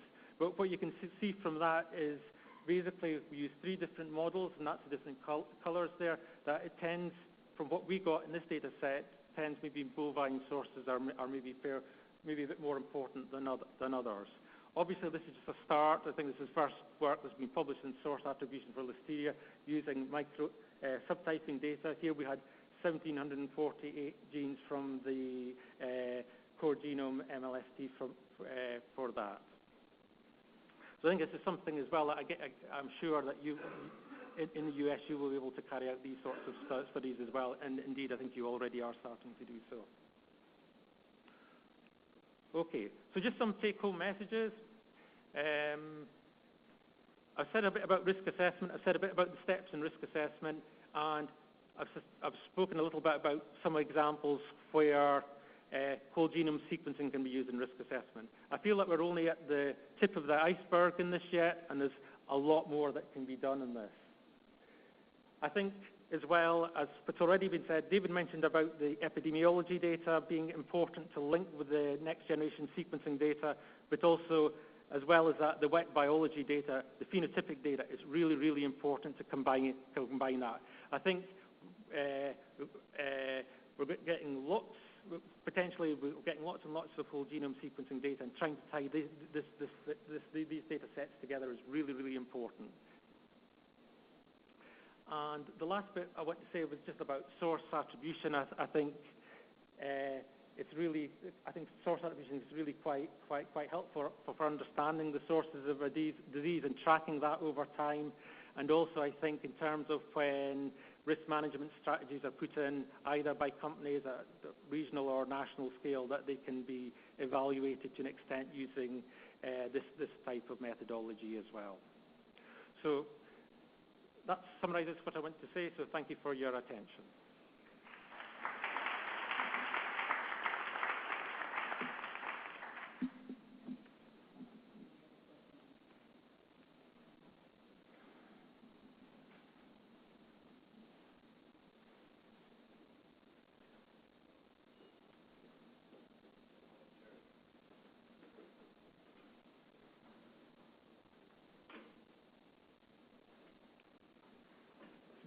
Okay, while the speakers settle down and the projector gets turned off, just want to state that setting the stage was the session where we were going to talk about the hazard, how the hazard is characterized, then different tools those are used to characterize this hazard in the context of WGS, and then we heard areas where we can do some predictions using newer approaches.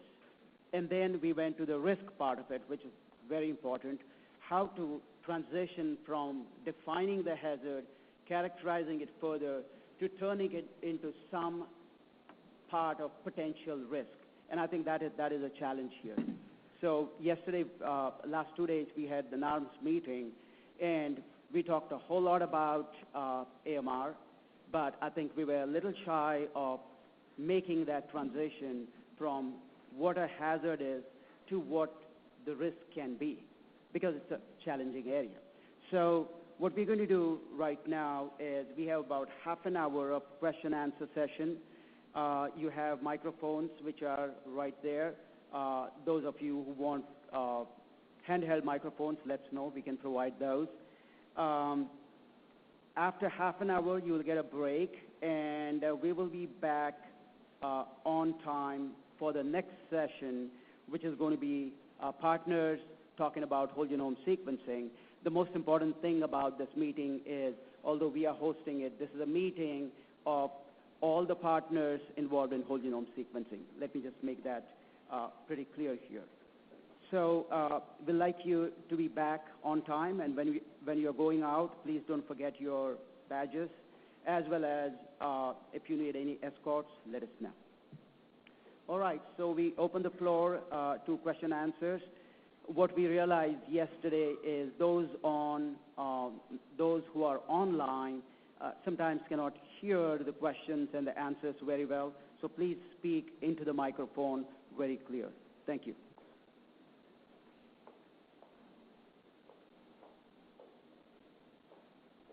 And those who are asking questions, please state your name and affiliation clear as well. Thank you.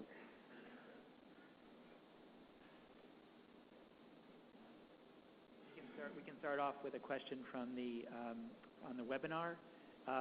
There was a question about whether there were national or international databases for microbiome data that could be used by scientists to study risk in the ways that you were talking about. So the question is whether there's an international and national database of the microbiome that allows people to study risk. And metagenomic. And metagenomic. Well, I'll take a first stab at that. To the best of my knowledge, there's no database on the microbiome, but there are a number of databases on whole genome sequences of pathogens and bacterial organisms that one could then use to look at microbiome data set, which organisms are in my microbiome, and then use that to potentially assess risk. Now, we're going to have to step back way on microbiome. So there are two ways of studying the microbiome. Number one is based on the 16S gene. That approach, if you want to assess the risk associated with a given organism, there's no better way of saying it stinks, okay? 16S sequencing does not differentiate basically between Clostridium botulinum and sporogenes, between anthrax and Bacillus stephaniensis, between Listeria monocytogenes and Listeria species. So if you do 16S-based microbiome sequencing in terms of specific risk due to the presence of a microbial hazard, not going to work. The second option is what people call shotgun metagenomics, where you sequence all the DNA in a sample. That's the one which you potentially can use to map it against these species databases and then potentially have enough information to look at the risk associated with that food.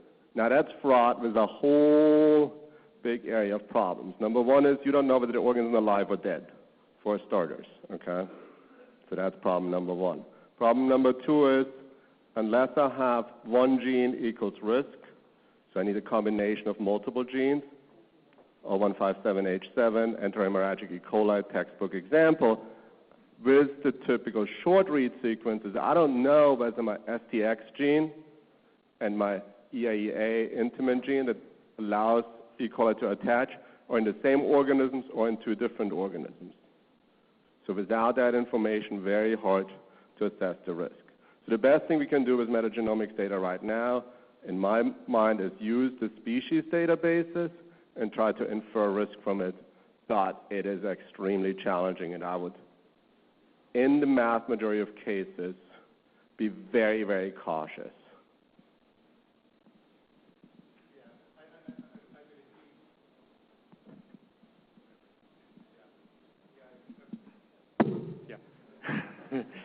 I would agree with the metagenomic data and the 16S. You have to be very cautious about the resolution that's there. There's also a thing as well as the resolution that we actually want as well, and how maybe the food industry could make informed decisions based on that. For example, if you're able to find a Listeria spit in your food product, that would be something that you're probably interested in acting on or thinking about, even though it's Listeria spit and not Listeria mono, for example. But I'd be interested in food industry views on that.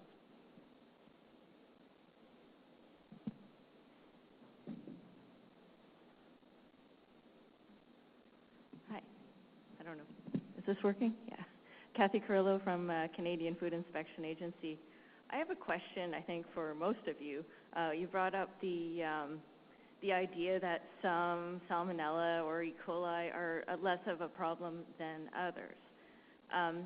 Without an animal model to test these assumptions, how do you think we can get from, as a regulatory agency, how do you think we can get to the point where we can say, this Listeria is okay, this Salmonella is okay?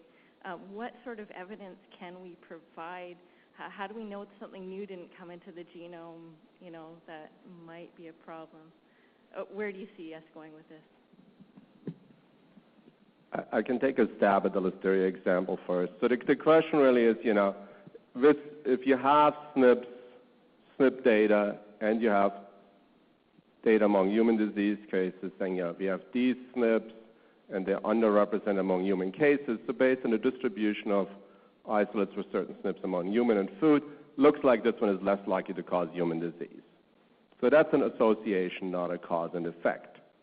The question then becomes, how do we go from association to cause and effect without having a clear animal model where we can take that Salmonella, Listeria, STEC, put it into animals and say it really has a reduced likelihood of causing human disease. So there's obviously a couple ways around it. Number one, we have a range of animal models. No animal model is perfect, but they will help us. With Listeria, we have a guinea pig model that assesses at least a number of factors that are important very well. We can supplement that with doing experiments in human tissue culture. We can grow human cells. We can increasingly grow human organoids, so not just one type of cells, but sort of something that resembles an organ, and use that to assess the effect of some of these mutations. If those data on exposure, human disease cases, tissue culture, and imperfect animal model all converge, that's about as good a scientific evidence as we will get, and in many cases people are going to probably look at it and say that's sufficient. So what we've done as a case study with Listeria, we see single nucleotide polymorphisms internal in A. We found that isolates with these SNPs are about 100 times less likely to show up in human cases as compared to the ones that don't have those SNPs. That was risk assessments looking at large sets of isolates where we had even exposure data. When we infect human tissue culture cells, those isolates are about 100 to 1,000-fold less able to infect human cells in tissue culture. When we put these strains into guinea pigs, they're about 100 to 1,000-fold less likely to cause disease. So we have convergence of different lines of evidence. So with Listeria, that works pretty well. With Salmonella, it's going to get a little bit more challenging. We can do tissue culture studies, not perfect. Animal models that really mimic human disease gets a lot more tricky, but we have some animal models that will get us there. Obviously, if you then move to E. coli, STEC, it gets a lot more tricky. If we then move to other organisms like Bacillus cereus, for example, we don't have a good Bacillus cereus animal model at all. How do we assess which genes in Bacillus cereus really responsible for disease? How do we differentiate Bacillus cereus from Bacillus thuringiensis, which is supposed to be non-pathogenic by species definition, not always is? It gets even more challenging. So there's sort of it's going to require better animal models. It's going to require better tissue culture models. It's going to require that space in between where we grow organs and assess, characterize some of these hazards and characterize some of these organisms in these models. I mean, just from the 0157 example, I mean, certainly we are now aware that there are particular regions, and we've collaboration with groups in Sweden, where a particular area in the country has the kind of biomarkers as such for the more serious strains, right? So I think you can then take that information and then try and intervene specifically in those regions. Of course, you have to have the methods to intervene. So this is always the trouble with this. I think if you're detecting these particular organisms in food, you can't, at the moment, you're nowhere near being able to say, let's leave it alone, we're not going to bother with that one. Obviously, that's far too dangerous at the moment. But I think there are cases where, for example, we continue to work on vaccines for this work, and I think we can target particular herds in particular regions where the more highly pathogenic bacteria exist. So I think it really has to go hand in hand with other ways that we can intervene with this knowledge.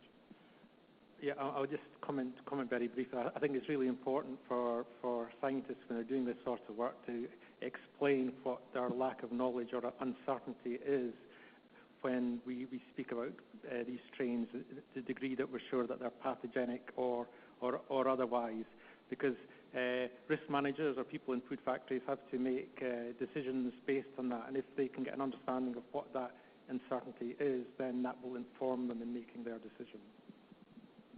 I think the other final thought, the important thing is also what decisions are you going to try to make with these data.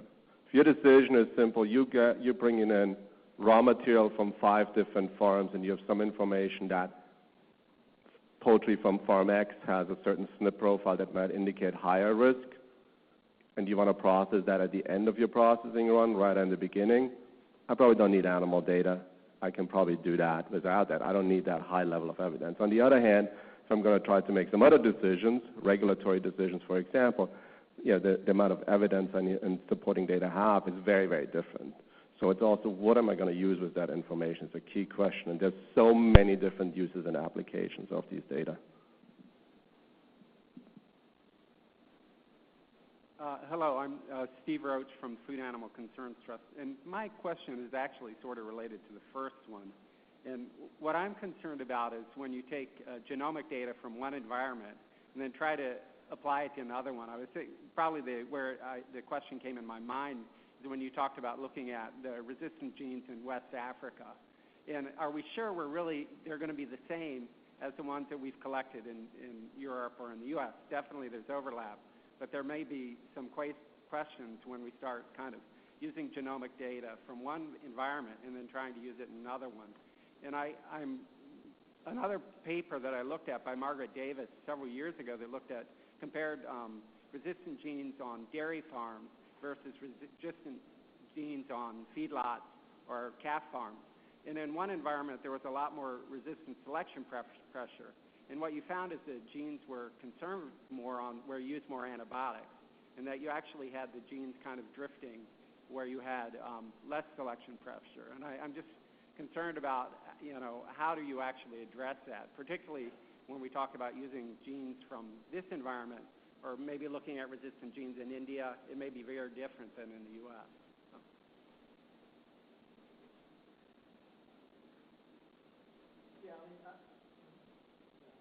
Give it a while to switch on. It's a huge area in terms of, as most of you will be aware, for resistance genes, there are particular alleles that are, the majority actually is global in terms of all the different subtypes. However, there are specific examples where we can track and identify particular types, and you can then begin to associate those with clades and subclusters of bacteria that have associations with particular environments or particular animals or humans. And I think there it can be quite powerful in terms of saying that, for example, a Staph aureus has moved back from humans and is now in chickens and has come with this resistance. That sort of assignment is possible now. But I think that for the majority, we're chasing our tails with this. It's really, really difficult to know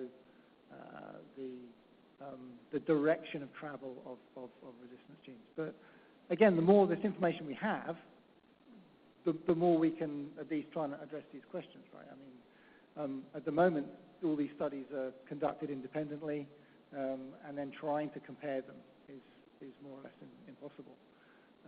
I think the power of looking at with metagenomics is, for example, we're associated with one study on pig farms at the moment, is to deep sequence environmental samples and get a real readout relative to which antibiotics are used on those facilities as to what resistance genes are present and how that fluctuates with time. It's not about blame, it's about understanding what's there, what's out there, and then what can come through in the product. But beginning to try and track AMR genes in foods and things, wow, that's a whole other massive issue, isn't it? But it's one we might obviously be starting to have to do, and there's a push now for obviously supplying poultry and supplying various livestock that have got minimal interventions of antibiotics. So clearly to track that, we're going to probably be asked to do this, right? It's a big area. I mean, the databases we use to go from genome to phenotype or predicting phenotypes are obviously a huge challenge. It's not just limited to antimicrobial resistance. Part of the issue, again, goes, what are you trying to do with these data? If I'm going to try to pull out a genome sequences for antimicrobial resistance and predict resistance of an organism, if I have the wrong database, that can cause challenges, and I might incorrectly predict an isolate as sensitive or resistant when it isn't. And we've all, I think, seen this. The databases get better, but every time they get better, there are continuous issues with some of that. You need to have some subject matter expertise, and then particularly if you move into different environments, you're gonna run into problems with that.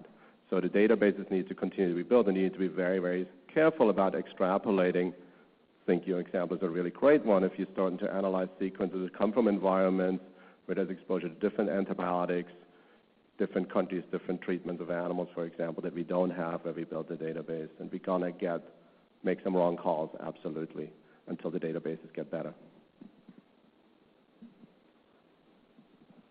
Chris Braden, Centers for Disease Control. I want to segue into the previous question and discussion about the effort that a number of partners have made to build some of the databases for whole genome sequencing and the metadata that goes along with it. Certainly we use to make public the public repository at the NIH, NCBI. And my question is, have you really used that database or others like it? Is it sufficient in the quality of the sequence data and the comprehensiveness of the metadata that go with it in order to conduct some of the studies that you're trying to conduct in these predictive models? So the NCBI database and what's in it is, I think, is useful for some applications, but I think in general the metadata that are there are probably not there yet to allow some of these investigations. Again, it depends on what you want to do with it. If you want to do source attribution, for example,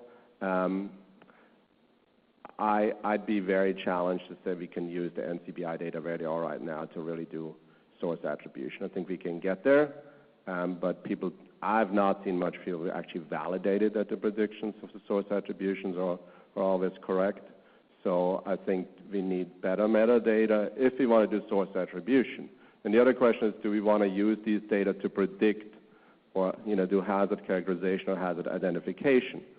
Typically, the metadata there are limited. I have not seen, for example, in human cases, a lot of metadata on disease severity, disease symptoms at a level of resolution that will help us to then link SNPs or other genomic characteristics to likelihood to cause disease. And for obvious reasons. I mean, I understand, there's huge issues with regard to can we track back to who that person is if we give enough geospatial plus symptoms plus age plus predisposing factors, which we need in Listeria really, because we have this interaction of human susceptibility plus food plus organism. So I think the data are useful in some ways, but with some of the questions we're really trying to ask right now, more often than not, I don't think they get us where we want to go. Yeah, I would agree with that. And also, the metadata, I think for the reasons exactly that you give there, people aren't willing to put these up on databases in case they're traced back to individual human cases, and it becomes a problem, or companies perhaps for that matter. And what I know with some other databases is that there are metadata that are hidden across the front public end, where particular users can use that under particular agreements. So I think it is quite a big challenge. And for myself, in research purposes, if I find a sequence on like NCBI database, it will probably refer back to the original paper it came from. I go back to the original paper and I have to dig the metadata out from the original paper, which isn't a very efficient way of doing things in some cases. But yeah, that's just the way it is. I suppose just I was at IFAP Florida in the summer, and part of the reason for coming to that is to actually see what is available, and had some great conversations with folk around the whole bunch of E. coli sequences just released actually, and we've received the database of the source attribution studies and linking in with other groups in the US to try and work on that. So from an E. coli point of view, that's been incredibly helpful. But I think a key problem here is exactly what Novel's stated, which is about, especially with human data, it's really powerful if you know the degree of severity of disease, if you can have geographical insight into that as well. This is really difficult information to get out in the UK. I don't know about the USA, but it is really powerful data if you can have it, because it really allows you to link that in with the information you're getting from animal sources as well. I think we're a really long way from that information becoming easily available. I think some of the barriers could be broken down quite simply by deciding what type of information and the level of granularity of that can safely be put on automatic databases. They do it in Scandinavia better, and I think there's some really nice models to follow out there. So I think people are beginning to get the message that we have to do this, but there's still a huge number of hurdles. And it's going to be very organism specific as well. Fantastic salmonella examples, but in other organisms we're really light on data. Thank you. This is Mark Allard, FDA, Center for Food Safety and Applied Nutrition. I just want to comment on the last set of comments, and then I have a question. Essentially, the government's data at the FDA is all foyable, and so it's just a matter of how much released to the public and how soon. And I think they're fully open to recommendations of what additional information should go into the metadata. And long as it's legally allowable, I think the government's willing to release that information. And so my question is essentially going directly at risk. We have a model for phenotypic-genotypic prediction with NCBI, where they built a bioproject of the 4,100 resistant genes, and then every new genome is blasted against it to call the presence and absence. I believe they don't do allelic differences yet, but they have presence and absence. So my question for the risk group is, this would be easy to replicate, build genomic databases, bioprojects for specific risk genes. The question is, it's not clear where to start. Which genes should we start? Which ones are clearly risk connected? We know there's been some publications with the STEX and the NACMIF documents, as well as the French recently released a big study on Listeria. So my question is, do you think we should be building these databases? Do we have lists of recommendations? How do we move forward with rapid prediction? I want to build tools for the public. I think that's a very good point. I don't know if because I've done a lot of Compilobacter source attribution work, but I think you speak about the French project as well with Listeria. I mean, I think whole genome MLST is a good place to start, because you have basically certainly all the core genomes and core genes, and also possibly a number of accessory ones as well that can be mentioned. I mean, I think that's maybe quite a good way to start. I think there are some, maybe a few examples where we might be ready. Internal in genes of Listeria, pretty clearly linked to risk, a lot of data. I think FDA has some data. So for Listeria, we can do some of it. I think as we move to E. coli, I rely on two of you to tell me whether we are ready. I think the problem goes back to that very often it's not one gene determines, risk, but it's interactions between different genes. How do you get at that? And that's going to be much more challenging. So I would really want to look at that before I'm going to put out a simplistic tool where we pretend one gene can ultimately predict risk, and we're not going to look at interactions of different genes. The European or German E. coli outbreak was an unusual, E. coli with an unusual attachment gene is a great example of where, could we have used that could we have predicted that risk with one of these databases a priori? Maybe not. I don't want to make a judgment on it. And I think the antimicrobial resistance databases provide some examples of the risks of it. I mean, there are certain genes in there because you don't have the resolution. You might predict that organism is antimicrobial resistant, and it is not. We've seen it, we've published it, others have published it. Streptomycin resistance, very difficult to predict because there's some allelic variants. So I think we want to be very careful and I think put some uncertainty around these predictions too when we do it. So I think there's some examples, but honestly I think there are only a few right now where I feel like we're ready to put something like that together and put it to use other than research use. Maybe we can put it to use for some sort of risk rankings. Again, back to my sample, which poultry flock, which cold cows are you going to process first, second, third? So I think we might be able to use some of the information. So the use is all of these things. We need to think about what we're going to use these data for. We can use it for so many decisions. And the trick always is if you have the right database for decision A, but we start using it for decision C, we're going to run into trouble. I guess the other thing in passing as well, just thinking about STEC, there is a Virulence Finder, which is developed by Clemens Schutz from SSI in Denmark. So you can basically upload your genome, whether that be an assembled or the reads, and it will feed back a number of virulent genes, whether they're present or not. Alex Brand from FSNS. I have a question with regard to, we're kind of talking about relatedness of presence, absence of genes in different alleles, and even some of the phenotypic traits don't always match up. So is it enough to just look at presence, absence of genes or different alleles, or should we be looking deeper at like transcriptomics and really going to that level? I guess that's my question, simply. Before you guys answer the questions, we are running a little over our time, and we'll extend the time by about 5 minutes, if that's okay with the crowd here. We also have 2 questions online to address. Is that right? Okay, go ahead.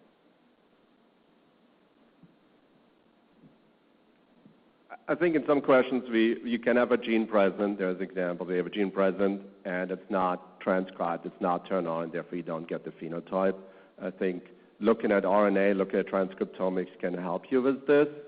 Ultimately, you should be able in many cases to then predict polymorphisms and SNPs in promoters and regions that drive transcription, so that you're not going to have to do routinely transcriptomics for it. Where it then becomes obviously a completely different issue is if you're starting to assess risk in different foods. Something every food microbiologist knows. Clostridium botulinum is only an issue if it's found in a food that's under anaerobic conditions, because that's when the genes are turned on. So if I want to assess that risk, I need to have transcriptomics or some other data, because gene presence absence does not equate risk at all. So we have this range too, and I think, so in these cases, whether we need transcriptomics or something else is a different question, but gene expression is very, very important, and we can't forget that different foods based on environmental condition represent completely different risks. Okay, we have online questions. One of the online participants asked, what about focusing hazard characterization on sampling physicians, veterinarians, nurses, farm workers, food preparers, etc.? These populations tend to be highest risk for the spread of pathogens as well as developing AMR. So it's a sampling question. What about focusing on sampling this particular population of farm workers, physicians, veterinarians? I think the question is, what about risk assessment? I think risk characterization might not have been right. And isolate collection from people at high risk, particularly on the primary production side, so farm workers, anyone's working in these areas, sort of a wide range. So I think it is, I try first stab, that's a tough one. I think it will give us different isolate sets that could be useful. I don't think that we're not focusing on that much is that bigger issue. I think they're going to be caught indirectly through the public health surveillance system too. We get into a whole slew of social issues, illegal immigrant farm workers, are they going to see, what's the reporting among those? Are we missing cases there because of a whole other set of issues, which I think is a very, very important one? Are we capturing all high-risk individuals without surveillance? And I think that's something worth thinking about it, and they could be very good sentinels, particularly for some emerging zoonotic diseases. Yeah, I mean, I think the point I look at it is in sort of in terms of like source attribution, that thinking about Campylobacter, workers working within a poultry factory might have particular exposures, whereas you think about rural children living in northeast Scotland, I guess also in the USA as well, where you're more likely to have contact with farm animals or private water supplies, are going to get a different spectrum of types of Campylobacter, for example. So I think looking at the different groups will tell you something about, confirm what sort of different exposures they have and the pathways that they're getting the disease from. So I think from a molecular epidemiological perspective, that could be quite helpful. I mean, there are obviously, I mean, I'm aware of quite a number of funded studies where that particular close association between product, so livestock rearing and people that are working with livestock is being looked at. There are obviously studies throughout the last 50 years where the different typing tools have been used to do that. There's current studies doing that using whole genome sequencing now, and it's really looking at transfer of particular organisms and AMR and virulence on those close quarters. But I suppose it doesn't really necessarily help address the bigger issues we've then got of I suppose, the distribution that can occur through product, which is really at a much bigger scale. I mean, I suppose you could develop, I suppose there are the chances of those, I mean, thinking about viral evolution, etc., there are the chances of maybe that being the epicenter of something kicking off that that obviously ends up being a whole lot more serious. So do we give that, I think the question is, do we give that extra attention? Do we do extra monitoring of all those folk that are in those direct environments, handling birds, etc., because there's more likely to be an there's the start of a particular, I think we're probably a very long way from that, I would suggest. Okay, we'll take a last question and then we're going to close this session. Sure. Last question. Can you speak to the pros and cons of hazard ID based on WGS data alone showing AMR gene prevalence versus how we've traditionally conducted such work using phenotypic AMR? I can only speak to the work that I'm aware of with a couple of different pathogens, but while there are obviously issues in getting phenotype from genotype, and it's particularly difficult for where there can be single nucleotide changes that result, certainly for horizontally acquired resistance genes, it's actually pretty good. I mean, certainly for the E. coli we've worked with, there's a high degree of accuracy to presence of a particular allele and then giving phenotypic resistance. So it certainly can work very well in that space. But you can't have 100% accuracy to that. But it's a very good genotype to phenotype mix in terms of a lot of the horizontally acquired resistance genes. I may be a little bit less bullish on this, and the example I'm going to give is if you look at E. coli and Shigella, if you look at resistances measured with traditional approaches, so MIC, et cetera, the way you interpret them in terms of susceptible, intermediate, resistant, or resistance actually will differ between Shigella and E. coli, despite the fact that Shigella is actually an E. coli. So that translation from presence of genes to then treatment decisions, or does a certain treatment work at a different level, is challenging in some very specific cases. So I think you really need to look at it from organism to organism. And so then again, it depends on what do you mean about what sort of risk. Is it a risk of a resistant infection if this gene is found in a certain organism? I think for some organisms we might be there. For a lot of them, we really need more data to make these linkages.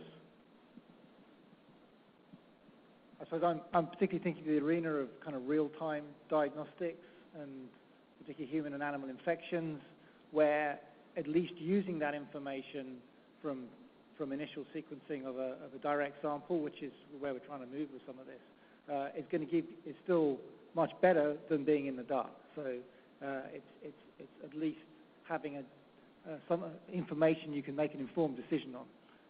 But yeah, we still don't understand a lot of the complexities to other things that will influence resistance, but certainly I think it's a step in the right direction, definitely.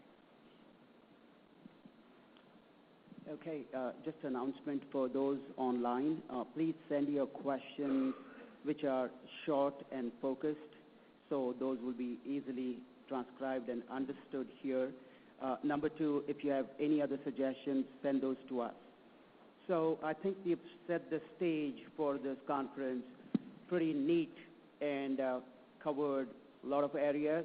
The speakers will be available for you to have more discussion or if you have any questions. And I think we'd like to thank them profusely for the work that they have done this morning. Please join me with a big round of applause.